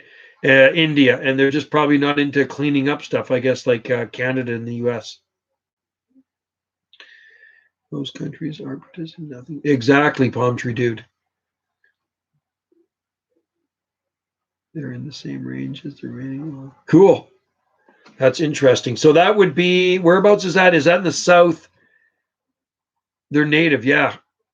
I wonder if anybody's got pictures of that. I'm going to ask in my forum if anybody's got photos of those Sable Minor. I've never seen them, but I'd like to see photos of them. I think it'd be kind of cool. Actually, I could probably Google images. Maybe images will come up of those. I mean, it seems like when you go to Google Images, everything's on Google Images. Really native to 100-mile stretch in Wilmington. Is that right, eh? Interesting. Yeah, I've had so many seeds sent to me from North Carolina over the years, mostly loblolly pines. Interesting. That's very interesting. Yeah. Well, the only palms native to here are in fossil form now. Venus flytrap is critically endangered. Is that right, eh? We have the sundew plant here native to bogs in this area, not on Salt Spring now, but on our coast. Near Vancouver. I see sable miners growing everywhere. They do. I mean, they grow here too. I plant them all over the garden, but we got a few things that have come up where I've potted up and dropped a lot of seeds over the years, and they definitely don't look like Trachycarpus fortunei seedlings. So I'm assuming they're sable minor or some sable. They're small. They're small seedlings, so there are some type of sable. You can see sable miners on iNaturalist. Cool. I'll check it out. Everywhere. I love sable minor. Sable minor are one of my favorite palms. If I could never grow Trachycarpus palms, I would have as many sable minor palms as I could grow, and I love needle palms. I like needle palms and sable minors as much as Trachycarpus palms. I know everybody wants to grow a tall palm that makes a statement. I kind of like the shrubby palms. I love Sereno repens. I totally love Sereno repens too. They're an awesome palm. You should try growing a Venus flytrap. They're fully. Yeah, I should, because our Saracenas are totally fine. I can go do a video on it. They're sitting out in a bird bath right now. They've been out there for years. You should try Palm Talk. I haven't been on. Yeah, I haven't been on Palm Talk for years. Years. Bigfoot is bragging about his majesty. Majesty palm. We better post some pictures of that majesty palm. You got to take everything with a grain of salt, what some people say, right? Like, I can't grow majesty palm as a house plant here. I left them in the unheated tiki hut, and they're dead too. Those guys are dead, so they're not good palms. They're not hardy palms. So anybody that tries growing them in zone anything colder than zone 9B or 10 is going to fail with them. The nicest ones I've seen were Costa Mesa, California, and I have a video of them. I shot a short video at Costa Mesa at Pacific Coast Plaza. I think it's Pacific Coast Plaza in Costa Mesa. And I was there actually shooting my kids skateboarding, And then I saw the Majesty palm, so I shot like a super short video. And I think I shot it in 2008. That's when I started shooting YouTube videos. What palms are easy to grow from seed? You can throw out seedling. Well, it depends where you live, Daniel. I don't know where you live. My palms, palmetto and sable minor, what I want to plant. Yeah, you should, Camel. Do it because you're in a good climate, so do it. My Majesty palm survived the winter. I'm so happy. Yeah, you're lucky. Mine are not good. Mine are dead. I have no more Majesty palm. So depend. You are in Louisiana. Oh, you can grow lots of stuff in Louisiana. Heck, you should try Phoenix canariensis. Grow some sable palmetto. Grow some needle palms. Grow Chinese fan palm. Trachycarpus. You grow everything in Louisiana. Southern Louisiana, you grow lots of stuff. It's really mild down there. It's balmy and palmy, hot and humid. Yeah, I don't know why people got to do stuff like that. They got to make up a channel that's fake and they want everybody to believe them. It's like you're not going to get subscribers that way about BSing about things. So, you know what I mean? Just tell the truth, shoot some truthful videos, and you probably get more subscribers. Mine took minus 4.4. What? The Majesty palm? You're kidding. Wow. That's pretty good. Pretty good there, Palms. Very impressive. He is probably sticking the pot in the ground before. Oh, yeah, no, you'd have to. You'd have to. There's no way a Majesty palm, there's no way a Trachycarpus palm will survive there, right? Like, the best thing to do is go around to some gardens. If they survive there, you will see them growing around in the public and private landscapes. Okay, so when you come to the Pacific coast of Canada, you will see a lot of Trachycarpus palms. Like, seriously, they are everywhere. You know what I mean? They don't even turn your head anymore. Yeah, you're going to look, it's like my head. I mean, I appreciate palm trees, but you will see a lot of palm trees. So in his area, if they grow there, if they indeed grow there, you will see them in the private and public landscapes. I'm not really seeing that in his videos. You know what I mean? I see a little thing that looks like it was just planted. So I want to see some bigger palm trees if it's as mild as he claims it is. Everywhere in Louisiana is good for palms or rain. Yeah, there's a lot of boutillas. Yeah, my friend's daughter lives there, and she lives in New Orleans. There's lots of palms in New Orleans. I'm already going to see. Cool. Palms are cool. Palms are cool, guy. He used to live near me. Cool. And there are lots of palms in Ontario too, but they do get protected in the winter. No, I don't know. Yeah, and I don't know much about Cedar Point Island. I mean, before he was in Put-in Bay, so I'm not too sure. You know, it's I don't know what to believe anymore. You know what I mean? I don't know what to believe. It's not good to lie because lies catch up with you. And then what happens when you lie too much? You dig yourself into such a big hole. You got to tell more lies to cover up your last lies, and you'll never get out of it. Then you become a habitual liar, right? And nobody's going to believe you. Cedar Point is an amusement park based north. There is no chance of microclimate. Yeah, I'm not. Cedar Point, so it's an amusement park. Yeah, somebody else told me something about that too. It's a lot of roller coasters there and stuff. It was a lie and a lie, a troll. Yeah, he is probably just. Yeah, I think Lorraine. I think Lorraine, Ohio. Yeah, and I don't really know much about Lorraine. Sable Minor can native. Might be native. Probably be easily to be native where you are, Camel. I bet. He heard me say I live in a microclimate, and the next day I see a video about living. It's not original stuff then. Yeah, he lives in Lorraine, Ohio. Yeah, so I mean, I don't know what growing zone Lorraine, Ohio is, but I mean I'm guessing 6B or something like that. I mean, what is the warmest growing zone in the Buckeye State, Sam? I'm guessing 6B, 7A, right? If you went down to southern Ohio on the Kentucky border, it's probably 7A, I bet, right? Maybe 7B. You could probably do that, but you got really rude going. Yeah, exactly. Palm tree, I've seen wild palmetto growing off I-95. Palm tree dude. Palm tree dude goes to he knows where all the palm trees are growing. That's pretty awesome.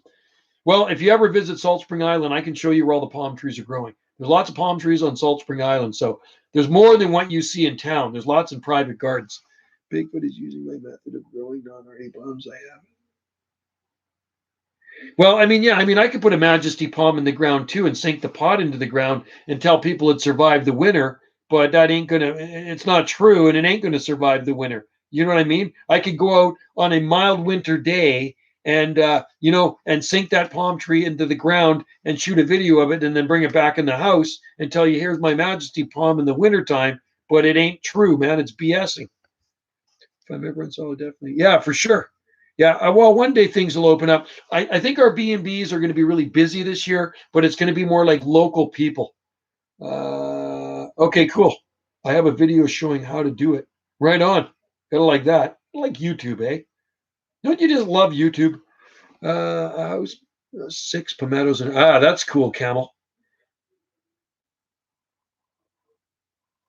You people are liars. Well, videos don't lie. Not well, like some videos lie, but you know what I mean. It's not good to BS. It really isn't good to BS, and you can usually tell when someone's BSing, right? I mean, we're not stupid. I have 86 palmettos. Yeah, I don't know how many I have. That's a lot of palmettos. I have palmettos too, but they're small ones. They're just small palmettos. My friend Brian in Vancouver, south of Vancouver, has a really nice palmetto in his garden. And the next time I'm on the mainland, I'll shoot a video of it. I think it's been in his garden probably now about 7 years, maybe 8 years, something like that. It's a really nice looking palm tree, and it does well out there because he's southeast of Vancouver. It's a little hotter. 86. Yeah, I have small palmettos, just small palmettos. I grew from seed, but I think I did plant some in the ground somewhere. I just don't know which ones they are. I kind of confuse them with sable minor when they're young, but a lot of sable minor. We have a ton of sable minor. We have sable Birmingham in the ground. We have sable Louisiana and sable Cassierum. Cassierum. I want to say Cassierum. That's what it is, right? Can any palms grow in the Soyuz? No. I would say, I don't know, man. It gets pretty, okay. Maybe a sable minor, maybe a needle palm up against a house in a really sheltered spot might last a while.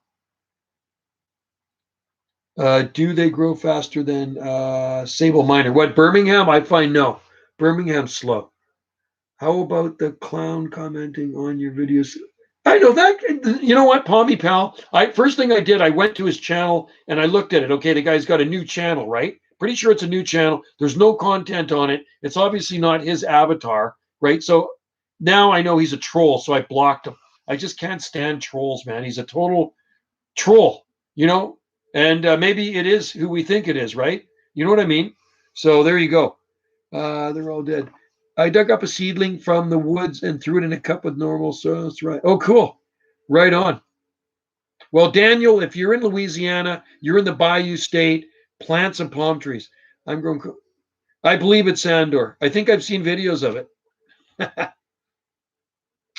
Yeah, there's always going to be haters out there, Palmy Pal. There's always going to be haters. I had one gal one time, this is quite a few years ago, tear a strip off me. Said all my videos are full of crap. There's no way palm trees will grow anywhere in Canada. There's absolutely no possible way. She was in, I don't know where she was. She was in Minnesota or somewhere, right? She says, there's no way you could grow them in Canada because we can't grow them here and all your videos are BS. So I said, yeah, like all my thousands of videos are lies. It's all BS. I go out there and I make BS videos. And then she got really nasty with her. So I threw a lot of F-bombs at her and this and that, and I ended up blocking her. I got really pissed off. So it's not worth it getting my blood pressure rising for stupid trolls like that. She actually did have some videos. She wasn't a troll, but she was just a nasty person, right? And she got mad at me. It's a freaking gardening channel, for God's sake. It's nothing to get mad over gardening and palm trees. Like, come on, give me a break. Give me a break, man. It's a happy thing. So when people get all mad and bent out of shape from silly little things, they come on, what's the point, man? Life is short. Yeah, where are trachycarpus from? Dylan, they are native to the mountains of China. And I don't know Burma, but China. And Trachycarpus tequil grows on northeast facing slopes of the Himalayas. It can be found at about up to 8,000 feet or so, right? Bigfoot wins the draw. Benjamin, growing coconuts in the Arctic, new variety. Well, you never know. Hey, Bigfoot has so many accounts, it gets draw. Yeah. No, his name might be in there once. And don't forget, last Saturday of every month is going to be the draw, right? So your guys' names are in the draw. And Sandra's still waiting for his package to arrive. And like the mail system is so flippin' slow these days, drives me crazy. right? Hopefully it'll get better. I hope everything gets better one day. Joe, all of us are big, but you're having better. Yeah, well, I might be. You never know. Nothing surprises me, Sam. Yes, I love my meeting. Right. With the blood pressure machine. Yeah, I check my blood pressure because I used to have high blood pressure. So, and I got a blood pressure machine, and my blood pressure's been good for years now. So I think what it is the nettle tea I drink every day. I drink nettle tea. 7 days a week, I drink nettle tea, and it's stinging nettle, and it's ginger, and it's mint, and that lowers your blood pressure. It's good for your kidneys and your liver. So I harvest the stinging nettle off the property and along the roadsides, and it's really good. I like it better than coffee, but every weekend I will go and have a coffee, a small dark roast with Wendy. So tomorrow, Wendy's sister-in-law is coming out from the Big Island, Victoria, and we're going to meet her down at Salt Spring Roasters and have a cup of Java. And that's it for me. Wendy always likes the expensive coffee. She likes those fancy schmancy lattes, and they put a little design on top, and it looks like a freaking work of art. And you got to sip around the edge of the cup because the design is too nice to drink. And is Sable Palmetto faster than Sable Minor? That's a good question, Palm Nation. I don't really know. I haven't really observed that, and maybe I should, but I should look in the greenhouse because I have lots of sable palmetto in there, and I'll have to do an experiment. That would actually be a really good experiment. Maybe I could do a little mark on the center spear, and oh, my thing's scrolling. Hopefully, I'm still in there, and see which grows faster because I have a lot of sable minor in there too, and I have tons of sable cross brazoriensis, a lot of sable brazoriensis. Nepal has some trachycarpus. Yes, they do. You are right. I'm in zone 867936. Sam. Yeah, I'm gonna have to, you know what? That would be a very good observation to make, Palm Nation. Yeah. What's the weather like on Salt Spring? It is right now it's probably around 11 degrees Celsius, so about 52 degrees Fahrenheit, and it's sunny out. It's light out here. It's sunny, and it's 5:55 p.m. Sun's it's getting lighter later, which is good. So it looks like it's clear sky still, sunny. Sun's going down now though. How hardy is Phoenix Acalis? I don't know that one, Benjamin. I really don't know much about that palm. I think the hardiest Phoenix for cold is Canariensis, Dactylifera, and Theoprasti. They claim is hardy. It's okay, but I've seen it die in Vancouver, so I'd say Phoenix Canariensis is the best for colder areas. And Sylvestris is a good one too. I do too, Camel. I really do like them. I like the palmetto when they get. I like Washingtonias when they have a few feet of trunk on them too. Nice thick chunky trunks on a Washingtonia palm. T Nova palms across between Fortune and Princess in the wild. Oh, cool. Yeah, I don't have any of those. I have lots of Winson though. I'm in zone. The sun is a deadly laser beam. Cool. Palm 13B, I think, is the warmest. That must be Hawaii.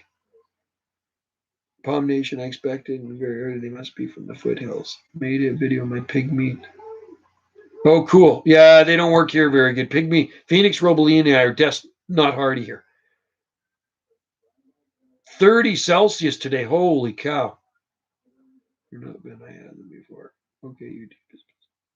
So who's deleting your comments? That is weird, Camel.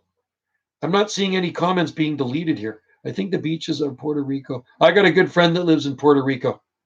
18 degrees Celsius there. Yeah, we were 12.3 here at this location, and we were just over 13 where I was working in town. It's a little warmer there. Yeah, I got a friend that used to live here on Salt Spring, and he moved to Puerto Rico. It was January 2003. My friend Mike moved to Puerto Rico. He's young people who love palm trees. He's the guy that posts from Puerto Rico. Michael Ludke. He was a landscaper here, a yard maintenance guy, and Michael got a job in Puerto Rico, and he says, Joe, I'm moving to Puerto Rico. I says, you're kidding me. His dad and mom still live here. So he moved to Puerto Rico, and he loves it there. And he came and visited me last summer. He was up here visiting me from Puerto Rico, him and his wife. 14C's okay. Can you check if someone deletes? Yeah, I don't know. I don't see any comments that have been deleted here, though. That's the thing, Camel. I'm not seeing any. You're a moderator, Camel, and I'm not seeing any deleted comments here. 57 was the warmest. That's pretty good for 57. I don't think moderators can delete other moderators' miss. No, I don't think so. And I haven't deleted it. I don't delete anybody's messages here. I leave that for you guys. That's why you guys are moderators, so I don't have to do it. You guys are actually doing the dirty work. That's why you guys get to win prizes. You see? So I appreciate you guys doing the dirty work. So that's why you guys win a YouTube prize. Mods can't delete other. Really? 45, yeah. So we were, 50, 54 degrees today, something like that, 55. In town, it was around 56, something like that. So 57 degrees, I'd be outside like this, walking around just like this. Yeah, 57, I'd be in a tank top or t-shirt. It was a really nice day here today. It was absolutely beautiful. I will get warmer this week today, next. Yeah, I know it's cold. I look at the weather every day in Montreal, Benjamin. I know exactly what it's doing there, right? I got a Google Tower. I say, hey, Google, what's the temperature in Montreal? And it told me what it was. A camel who likes Coke. Yeah, you can. Am I bringing Chaz channel? I mean, 40, 60 is warm. Humid. Yeah, 40, 60 is fine. Why do so many flags still? Why do so many flags have the Union Jack? They still need to be in the Commonwealth. Well, our British Columbia flag has the Union Jack on it, and the Hawaiian flag has the Union Jack on it, and I think the Ontario flag has the Union Jack on it too. Yeah. 70 is good if it's dry. Yeah, 70 is good. I like 70 is good temperature to work in. I don't really want it hotter than 70. Like I actually prefer it cooler than 70 to work it. Like today was perfect. Working in the mid 50s temperatures is just perfect to me. It's sunny. I prefer to work in cooler temperatures. I got more energy. When it gets warmer, I get less energy. I get way more energy when it's cooler out. But when I work out in the gym, I like it warmer.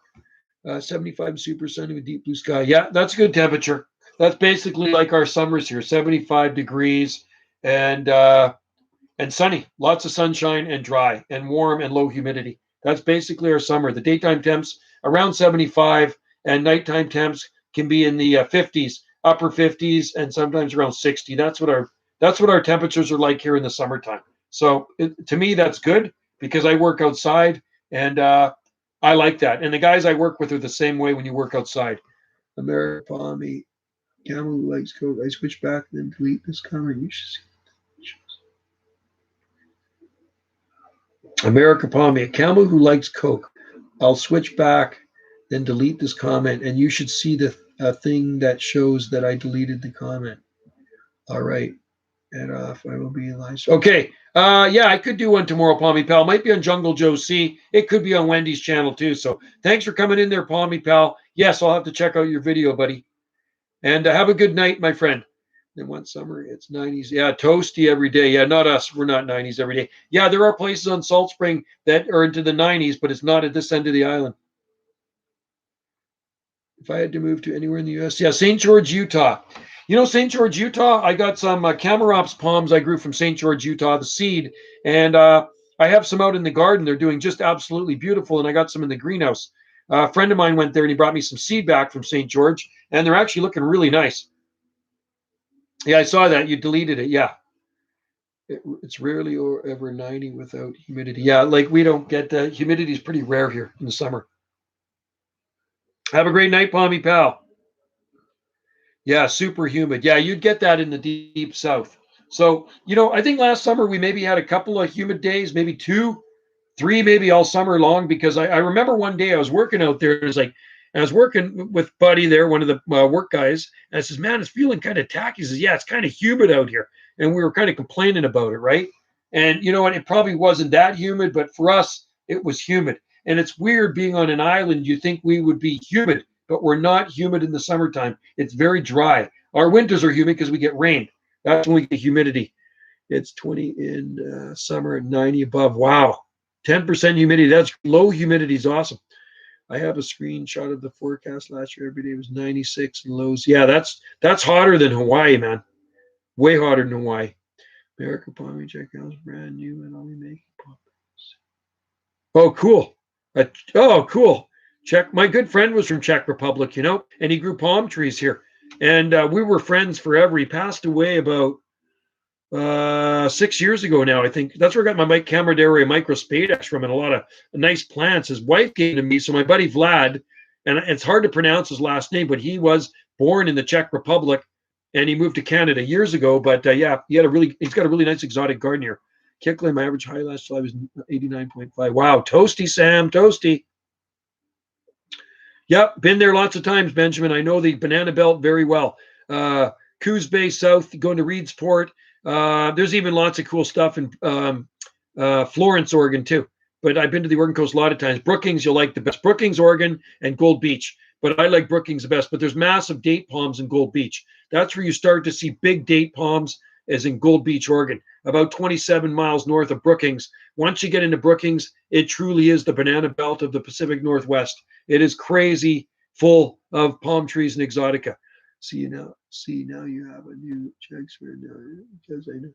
Yeah, that's cool. Yeah, my friend Vlad was a really good guy, and it was sad he died of cancer. But man, he's got a lot of the palms in his garden, the biggest ones I grew from seed. I gave them to him as seedlings 30 years ago, 1990. I think that's when I met Vlad, 1990. And yeah, his garden still exists. He's got some huge camarops growing up there. Go to Walla Walla, Washington. Yeah, Walla Walla. We grow the onions. Walla Walla onions are the best. Any palm? Yep, there's palms in Eugene, Oregon. Yep, been there lots of times too. That's just south of us. Cool. Yeah, I'd like to go to the Czech Republic too. I have another friend there, Joseph. He grows some palms in the Czech Republic.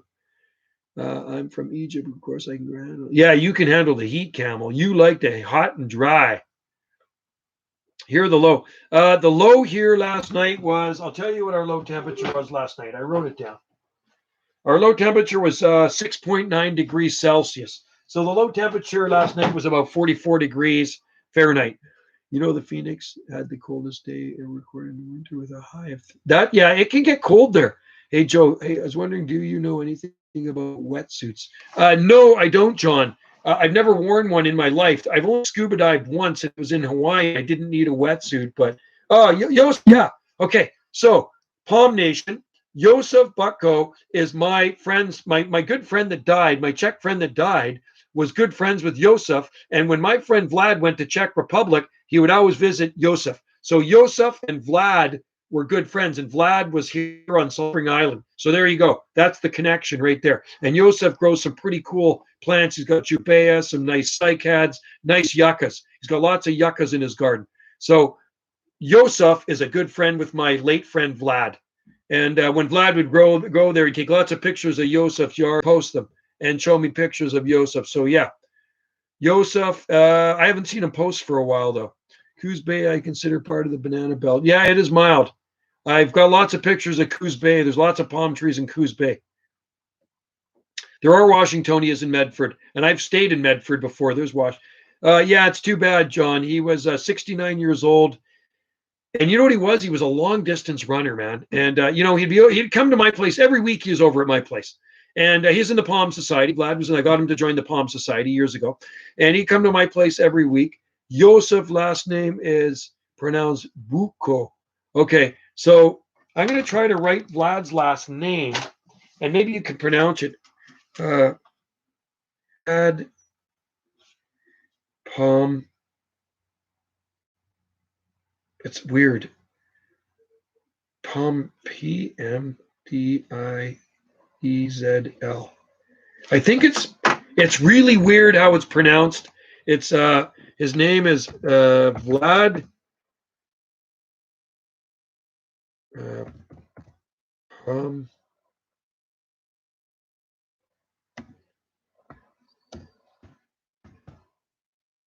I think that's how you pronounce his last name, or maybe there's not an E in there, Palmdizel, something like that. So that was his name. And anyway, he was from Czech Republic, and his wife was from Switzerland. His wife's still on the island. I see his wife, Catherine, all the time. Very nice lady. She's always out playing pickleball. No, there's no old washies in Coos Bay. There are some smaller washies in Coos Bay, but they were not long-term in Coos Bay. It can get cold there once in a while. So the only long-term washies you're going to see, big ones, are Gold Beach South. I'm the guy who messaged you on Facebook about. Oh, Redmond, Oregon. Cool. Redmond. Hey, KL Fishing. Where exactly is Redmond? Is that kind of inland a little bit? 6B. You got to be. So you're southeast of Portland. Or are you farther south? The C with a V accent makes CH sound. Okay, cool. Usually summer nights get lower, never lower 24. Wow, that's hotter than Hawaii. It's central. Okay, you're central Oregon. Okay, so you have more pronounced winters there. It's going to get colder in the winter, but your summers are going to be hot and dry. I think they goes further south, north to Bandon. I've been to Bandon lots of times too. Bandon's nice. Big acacia trees growing in Bandon. Yeah, well, there might be the odd one cruising around there, but I think it'll be short term. Like a bad winter is going to take it out, but I bet you they could survive in Bandon for maybe 15 years or so before a bad winter maybe kills it. The winter of 1990 would have killed it for sure. The mosquitoes, I'm not looking forward to. That's one thing we don't have here. We don't have to worry about mosquitoes. I mean, they're around, but they don't bother you. Can you show us a photo of an album of Palms Abandoned? Yeah, it might be in my old photo album. I've taken photos all the way down. So I got pictures all the way down of Brookings, Oregon. I got so many photos of the Oregon coast, and I don't know where they are. They're in the photo album, and then I got them in my palm binder. I got a briefcase full of palmy photos. How long can Musabaju pup survive in the mail? That's a good question. If it's moist and it doesn't freeze, probably survive a few weeks in the mail. Mosquitoes are just, yeah, we don't have to worry about that here, Camel. Mosquitoes and bugs bothering us. I think it's long.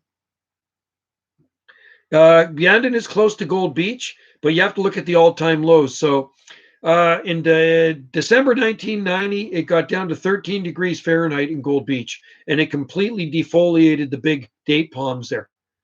Thank God I don't live. Yeah, no, I don't. I couldn't handle it. I have 2 Mexican fan palms. Well, to the left outside over the freeze. Oh, yeah. Our Mexican fan palm doesn't look very good either. The one in the ground.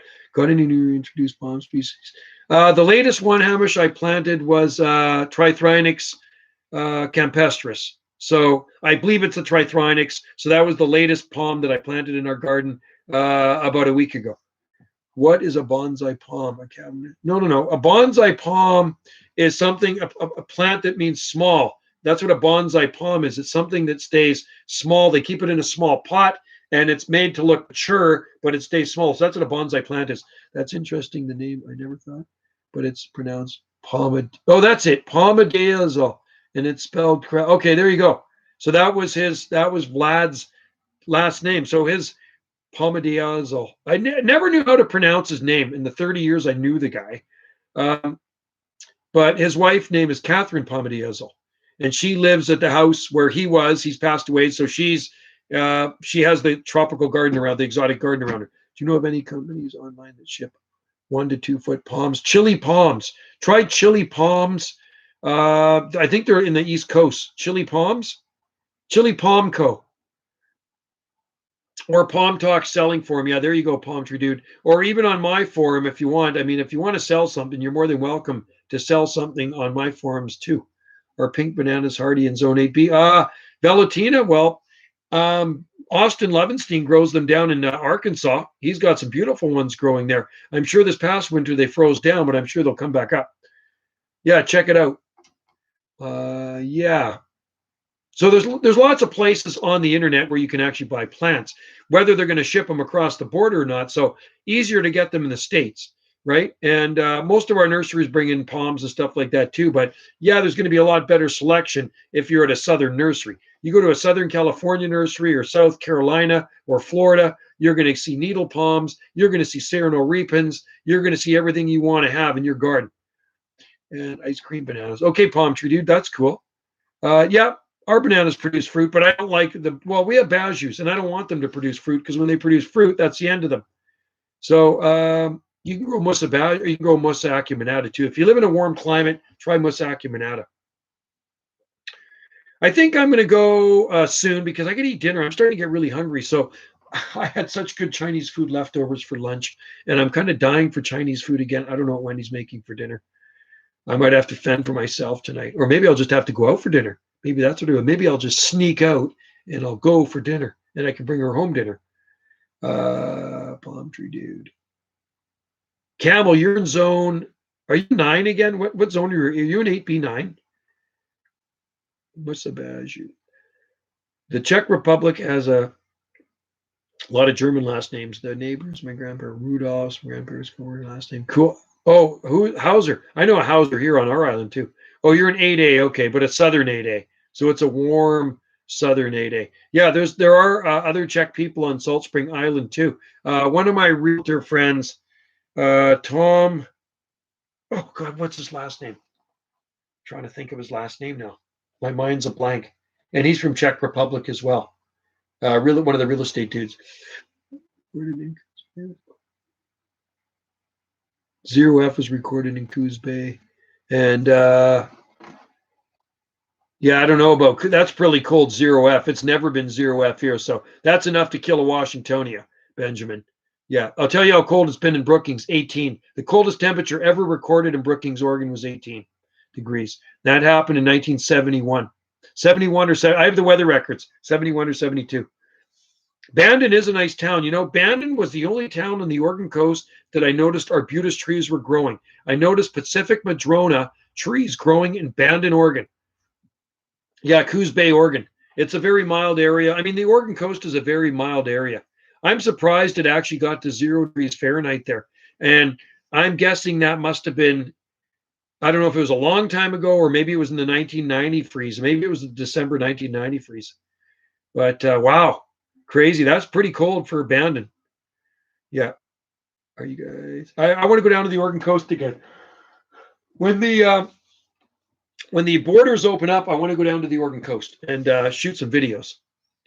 You get lake here on the kale fishing. Okay, well, I'm fishing at a lake here. Oh wow, what are you fishing for?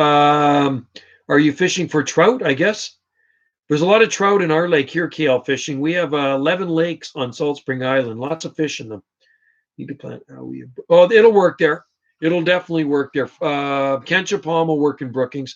There's a big king palm growing in Brookings, Arcanto Phoenix, and I also saw queen palms in Brookings. I've been to Port Orford too. My grandparents are Danik, so they have true Czech. Cool. Danyak. Yeah, well, Vlad was born in Czechoslovakia. I call it Czechoslovakia, Czech Republic. I think his parents must be dead now, or really old, because he died at 69 years. Was he 69? He was 69. God, he would be in his 70s now. Wow. Some dude grows Howie Mountains in California. I believe it. Oh yeah. We have 2 of them in the garden in a pot. I bring them in the winter though, in the basement. Low mountains, not super big ones. Cool. They did actually survive outside for 2 winters in the past. Mild winters, I actually left them out under the close to the house, and they even had snow on them and everything, and they did fine. Yeah, we have largemouth bass in our lakes, and we also have cutthroat, rainbow, and some steelhead and perch. Well, I have to go too. I really need to go. I need to eat. In Newport, Oregon, there's a 10, 15-foot Trachycarpus growing by a coffee shop. Yeah, and there's lots of cordyceps there too, fishing. Very cool. I love the Oregon coast. Do you think washies are long-term? No, I don't think Washingtonias are long-term anywhere north of Gold Beach, and that's the truth. I've been down there a lot of times. I know what the climate's like, and I know what grows where on the Oregon coast, and you do not see any big Washingtonias north of Gold Beach. Matter of fact, the biggest ones I saw were in Brookings, and I think I spotted one in Gold Beach. And it wasn't that big, but there was big ones. They're all over Brookings. I mean, you go down the side roads and you'll see big Washingtonias. I remember there's an old folks home, and I went there to take a picture, and I ended up yapping with the people. And I says, "Look at this thing. This is a beautiful palm." They didn't even know what the thing was, and it was like a 20-foot tall Washingtonia. Joe is live. Scotty, how's it going? How are the gardens growing? That's a little too much zone push for that area. Yes, I think so. Doing good, Scotty. Beautiful day. Besides the rain in the morning and the wind, it blew the clouds away. Majesty should work in Brookings. Yeah, I wonder. I don't know if a Majesty would work in Brookings. Do you think Washington? Yeah, I'm going to get off of this thing soon. Planted a new palm. Good. Scotty planted a new palm. That is a good thing. I'm glad you know what? You can never have enough palms, and Scotty's got like a ton of palms. I know you got another truckload. You planted a truckload of palms there. So I don't know how many palms you have. One day I'm going to have to come over there and count them. Marginal from Port Orford to Gold Beach, Bulletproof, Brookings onwards. Yeah, Brookings south. Well, Brookings is right on the California border too, right? But nursery in Lincoln City wanted $80 for. Oh no way! What a ripoff! Lincoln City is so windy, man. I got blown. I stayed at the Shiloh Inn in Lincoln City, And yeah, it was really windy there. There's palms in Seaside too, the north end, and I didn't see any in Gearhart, but Seaside there's palms, trackies and cordylines.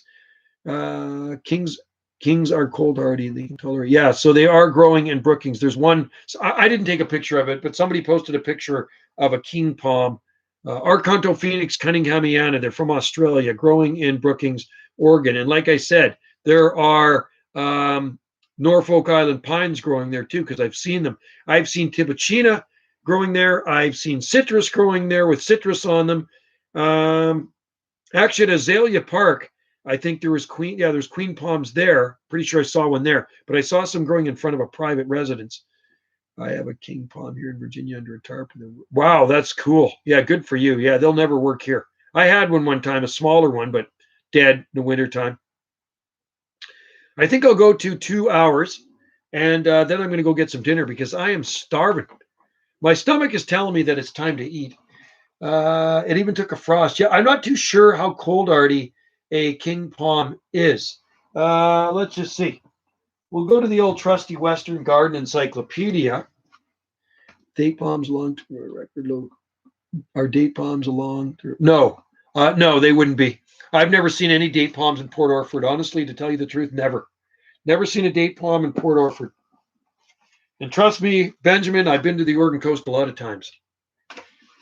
And I look for palms. I got an eye for palms, right? Royal palms are frost 25. So they would work in Brookings. Okay, let's look up Arcanto Phoenix. And this book will tell me how hardy. You said 25. Arcanto Phoenix.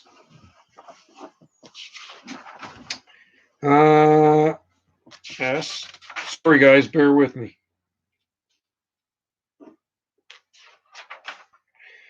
Eric, queen palm is hardy to, what does it say? Recovered from a 16 Fahrenheit freeze. Okay, so here's Arcanto Phoenix. Yeah, it says may withstand 28 degrees Fahrenheit. So maybe they can take a bit more. So they grow to 50 feet tall. 50 feet tall. That is tall. And we ain't gonna ever see that here on Salt Spring Island, I'm afraid. What was that? We will never see that here on Salt Spring Island. Tiki. Right there. I have a sunset garden plan and hardiness in there. Yeah. Yeah, and I got the newer ones as well. I got a bunch of those ones kicking around. They're great books. I like them. Date palms are hardy. Yeah. So there's the Phoenix dactylifera is actually quite cold hardy in dry areas.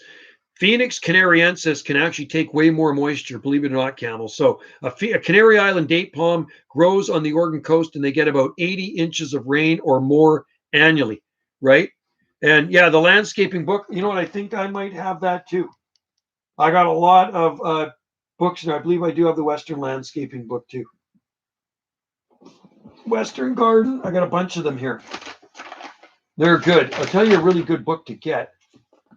It's called this one right here. You'd like this one, Subtropical Gardens, right here. This is actually really good. It's called the Subtropical Garden. It's just an absolutely awesome book with lots of palmy and tropical gardens and stuff in here. You'd really like it. There's lots of really cool plants in here and really cool gardens. So anyway, if you give her a chance, if you like reading books, I like looking at pictures. That's what I like looking at, pictures. I like looking at tropical plant pictures. Alfred, do you know if a robusta will sigh if you cut off the fronds and ship it? Yeah, probably will. I bet you it will for sure. Or more hardy and give. Yeah, that's cool. Yeah, well, if they handle 25 degrees Fahrenheit, that's pretty hardy palms, right? The thing with royals, they don't. Yeah, no, I don't think a Rostonia or Regia would actually handle Brookings. It's kind of too tropical, right? I love royal palms, and I think if I lived in a place where I could grow a royal palm, I definitely would. They look so. The trunks look like concrete to me. You ever stand beside a royal palm, a Cuban royal palm? They're big and they're smooth like a concrete pole. Medjool is the most cold-hardy dactylifera, and I love medjool dates, man. They're awesome. They're so good, very, very good. Okay, guys, you know what I'm going to do? I'm going to have to pull the plug here because I really need to get something to eat because I am dying. I don't know what I'm going to eat. I might actually just whip out and grab something to eat. So I'm going to say, do you have any nut? Yeah, I sell Trachycarpus seedling fishing. I ship them all over the world. So you can message me on Facebook. I'm on Facebook, or I'm on Instagram, or here. And yeah, I ship. I'm not going to start shipping seedlings till beginning of April, though. I don't start shipping seedlings till early spring because I don't want to take the chance of them ever freezing. You think I could grow? You know what? We tried Theoprasti, me and yeah, I'm starving, man. Palm Nation, we tried Theoprasti back in the late 1980s. They claimed it was the hardiest palm from Turkey and Crete, hardiest date palm, and it froze the first winter in Vancouver. And you know, I don't think that winter was even that cold. It was maybe -5 or something like that, but it was cold enough to kill that Theoprasti. But they're a nice palm for sure. Maybe you're better off to try a Phoenix Sylvestris. Try Phoenix Sylvestris where you are. Big Rose probably already to 20. Wow, that's crazy that they can handle that much cold. 20 degrees. That's pretty hardy. Yeah, anyway, kale fishing. Yeah, I do ship palm seedlings. I have thousands of them and I ship them all over the world. I've shipped to every state in the US and I've shipped to at least 20 countries around the world. So we do ship them. We have seeds too. We have lots of seeds we ship. I ship them out weekly. All right, guys. And if you're on Facebook, kale fishing, go to People Who Love Palm Trees and Exotic Plants. I will share the link with you here so you can see it if you want to join the group because there's lots of palmy things on there for you to see if you like palms. I'm going to share you the link right now. Okay. It's just scrolling because it seems to be slow. Hey, bud. I have some. Yes. Okay. We will do Scotty on Sunday for some. Yeah. She said something about some rotos. Okay. Yeah. Scotty will do that. We'll stop by. People who love palm trees. Let me just get this link. I'm going to get this link for you, kale fishing, from my group here, and then you can join it if you want.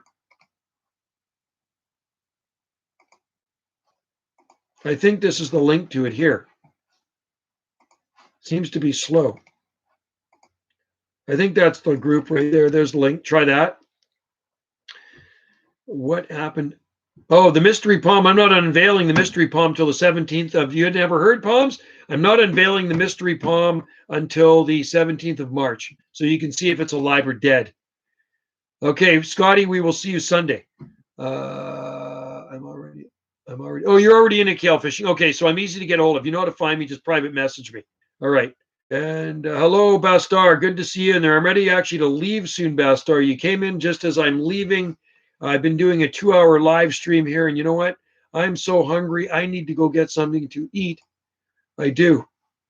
People who love palm trees. There you go. Okay, there's a link for you for anybody else. That's it. Okay. Hello, Bastar and KL Fishing. Yeah. Good to see you in there. And like I say, if you want seeds, you know, I could probably ship you seedlings to Oregon because there's no cold between you and I. But I can't ship anything to the east. We are afternoon. Okay.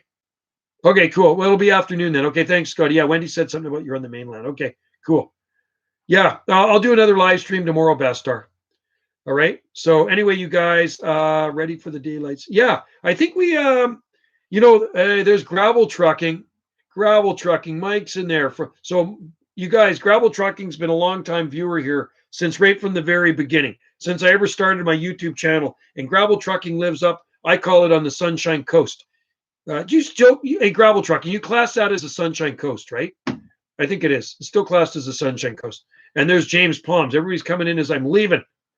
Yeah. So the thing is that the mornings are getting lighter here, but now when we swing those clocks ahead, the mornings are going to be darker and it's going to be lighter later. I hope they just stop that time change thing and it'll be just one time all the time.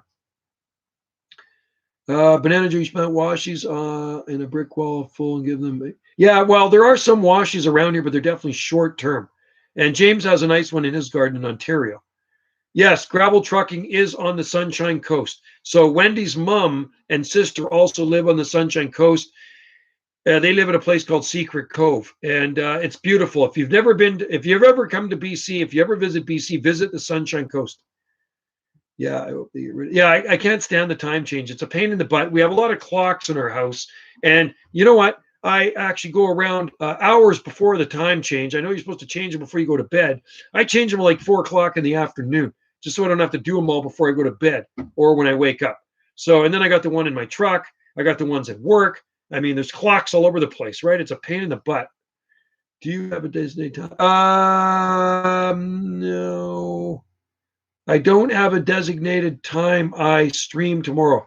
Sometimes you can get a notice. I mean, a lot of these guys get notices when I do a live stream, right? So it'll come up, but it might even be on my other channel. Tomorrow, KL Fishing, I might do a live stream on my other YouTube channel because I always do them on there too. And then on Sunday, I'll do one on Wendy's channel, something like that. Yeah. So anyway, yeah, maybe a big washy with protection. Have to put some heat cables around. It gets ugly cold. Sam is the first. Sam gets the notifications. Yeah. Okay. You get a notification. Cool. Well, good to have all you in there. Yeah. I just turned on. Okay. There you go. So anyway, good to have all of you guys in there. I know some of you came in a little bit later, but that's okay. And well, you know, guys, it is getting closer to spring, which is a good thing, right? We're going to say we're less than 15 days away from spring now. Isn't that awesome? And that's every palm grower's joy is spring. And I think it's going to be a good spring. If I could choose, I would choose daylight savings time for the extra. Yeah, you know what? Yeah, me too. I get home from work. I'm off work at 3 o'clock every day, right? So I get home at around 10 after, just before 3:15, and it's still light, you know, but it gets dark soon after in the wintertime, and that really sucks. So I'm really liking the days that stay lighter longer. Like when it's light out here at 9:30 at night, I love it. So anyway, they're talking about changing the clocks permanently to one time. I know they've been talking about it for a while, but California's talked about it, in Oregon, and we all have to get on the same bandwagon if we want this to work, right? So yeah. Anyway, warmer weather's coming, longer days are coming. It's going to be things are going uphill from here. I just wish we could get rid of that sickness that's going around the world right now and get rid of that. I don't even want to mention the word. You know what I'm talking about. Meteorological spring already started. Better. You would know December 20th, fall, just spring. Yeah, June. The first day of summer is actually June 21st, isn't it? I don't know. Oh, I know who you are. Okay, Caleb. Cool. Yes, I do. Yes, apparently Ontario already has their good, definitely. Oh, so they're going to do it. Okay, okay. So we're waiting for Washington and Oregon, I guess. And then if they do it, if everybody approves, but it has to go to the through Washington D.C. too in order to get it approved, and then federal here in Canada, and then we'll do it. It's going to do the daylight. Ontario has said so they're going to do it because BC said they're going to do it too. I just don't know when they're going to do it. I want them to do it. I think I don't have to change clocks anymore. Apparently, Ontario. That's cool. Yeah, Benjamin, early nights kind of suck in the wintertime when you get home from work and it's pretty much dark. Like, I don't know what time. Well, you go to school. I know James works. I work. And but I get home early enough, which is good. So it's not dark when I get home. But seriously, in the wintertime, it's dark here at about 5 o'clock, right? Arizona doesn't do it. Saskatchewan doesn't do it. I think Saskatchewan's the only province that doesn't do it. They're smart, but oh well, maybe this will be the year. Maybe this will be the year we won't have to change maybe this will be the last time we change our clocks, and then in the fall we don't have to change them anymore. I can't wait for Montreal to approve. Yeah, that'll be cool. So yeah, so I guess all of Canada is going to do it then. Wow, awesome. I better Google that. I better find out what's going on, man, so I can be in the loop. Right? I mean, I just think it's a big waste of time changing the time. Don't you think it's a waste of time changing the time? What good is it? And apparently it stresses people out. More people have heart attacks and stuff. Yeah, if you don't get home till like 3 o'clock, it's terrible. Yeah, 5. So at 5 o'clock, it's probably already dark. And I start work. This morning, I was there pretty early. I was there at about 20 after 6. So I start work pretty early. I'm there in the dark. They say every year though they're like, oh, yeah, I know exactly, Sam. I want them to do it. School ends in 4 p.m. I can't wait. Yeah, our school here ends at around 3 something, 3:15, But you got to remember, Benjamin, like I said, our school is only a 4-day school week here on the Gulf Islands. It's always been just 4 days. So Monday to Thursday, and they're off. I think it's at 3:15 they get out, something like that. Okay, thanks, Kale Fishing. We'll check that out on Messenger, and we will see what you need because I have lots of palm seedlings. Okay, tons of palm seedlings, and I don't see any freezing weather in sight. So I could send them to Oregon, not a problem. They're 50 cents a seedling. That's what I sell them for, 50 cents a seedling and then shipping. I'm a freshman in high school. I have Thursday and Friday from 12 to 3. Okay, cool. Thursday and Friday. Interesting. Yeah, it's weird, the school system here in the islands. Like we only, like I say, have a 4-day school week. And all my kids grew up here and they only had a 4-day school week. My elementary school got out really early. 1:57 p.m. That's the type of school I'd go to. Mine was 3 o'clock when I went to elementary school. However, when I lived on Lulu Island when I was a kid, it's an island just south of Vancouver. Our school burnt down, so part of the school remained. So we actually had to go on shifts. There was morning shift and afternoon shift. I got to go on morning shift. It was absolutely awesome. So I went to school from 8 to 12 p.m. every day for the whole year. So 5 days a week through the school year until they rebuilt the school. So for that 1 year, I went school shift 8 to 12. So I went 4 hours. It's awesome. In the 6th grade in Canada, high school starts in 7th. Yeah, ours doesn't. High school starts in 9th grade here. Yeah, so middle school is 6, 7, 8, and 9, 10, 11, 12 is high school here on Salt Spring Island. So we have a lot of elementary. We have Salt Spring Elementary. We have Fulford Elementary. It's on the south end. We have Fernwood Elementary School, which is about 4.5 kilometers from here. We have Phoenix Elementary School. And we have the Salt Spring Center School. So we have 5 elementary schools on Salt Spring. We have 1 middle school, which is Gulf Island Middle School. And then we have 1 high school, which is Gulf Island Senior Secondary. That's the same type of school years as us. Yeah, it's pretty interesting. Hey, Palm Tree Dude, I love how dedicated you are to your streams. I do a lot of live streams. Yeah, you're going to get your food. Yeah, I gotta go. I have to go get my food. Hey, Wendy, I got to ask Wendy. Maybe she's not making dinner. Maybe I'm just hopeful. Maybe wishful thinking. Maybe I'm going to be starving all night. That's why I got to actually maybe sneak out for dinner. Banana Joe is sacrificing for. I will starve to death. I'm starving to death. Yeah, I am. I'm getting really hungry here, and I'm thinking about Chinese food or a pizza. How about a pizza? Yeah, butter, pasta. Yeah, no, I got to go eat something here, guys. I'm dying. Okay, this stream is long enough, right? Okay, Scotty, we will see. Scotty's my neighbor, by the way, guys. Scotty is he just lives a couple houses down on the other street there. And Scotty is a bona fide palm nut as well. And Sam, we got to love the palm tree emojis. I like Sam with the palm tree emojis. I love I like anything palm trees, right? So actually kind of looks like my palm tree. See my palm tree here? I'll show you. I'll show you my palm tree right there. You see that? There's a palm tree right there. That's one of them. I got that one done in Hawaii years ago, Waikiki. So that's my palm tree emoji. I don't have any hang loose though. Okay, later, bro. See you, James. And Sam in Quebec, K6, 7 to 8, junior I 9 to 11. Yeah, okay, cool, Benjamin. All right, guys, take care and stay safe out there. And I think I will make it an even 2 hours and 15 minutes. So it's at 2 hours and 13. Logan's not in there today. Logan figures out how many nanoseconds we've gone, right? But he's not in there today. So, and Mac Attack's in there. And Mac Attack, I'm just leaving. But you know what? I'm going to be doing another live stream tomorrow at some point. So stay tuned. I don't know what time. I'm going to head to the coffee shop in the morning. And yeah, see you, Benjamin. And good to see you in there, Mac Attack. This was a very long live stream, Mac Attack. See you, KL Fishing. Good to see you in there. And yeah, it was 2 hours, 14 minutes. We're going to go to 2 hours and 15 minutes. And then I'm going to pull the plug on this thing. And I'm going to try to upload another video, I guess. That's what I got to do. I'll upload a video. I like to upload at least a couple videos a day. I uploaded one on Jungle Joe C when I got home. So there we go. This live stream is just about done, the Palmcast. So Mac Attack and everybody in there, have fun in the sun if it's sunny where you are. I'm hoping we get some sunshine tomorrow. Aloha for the 4th time. Yeah.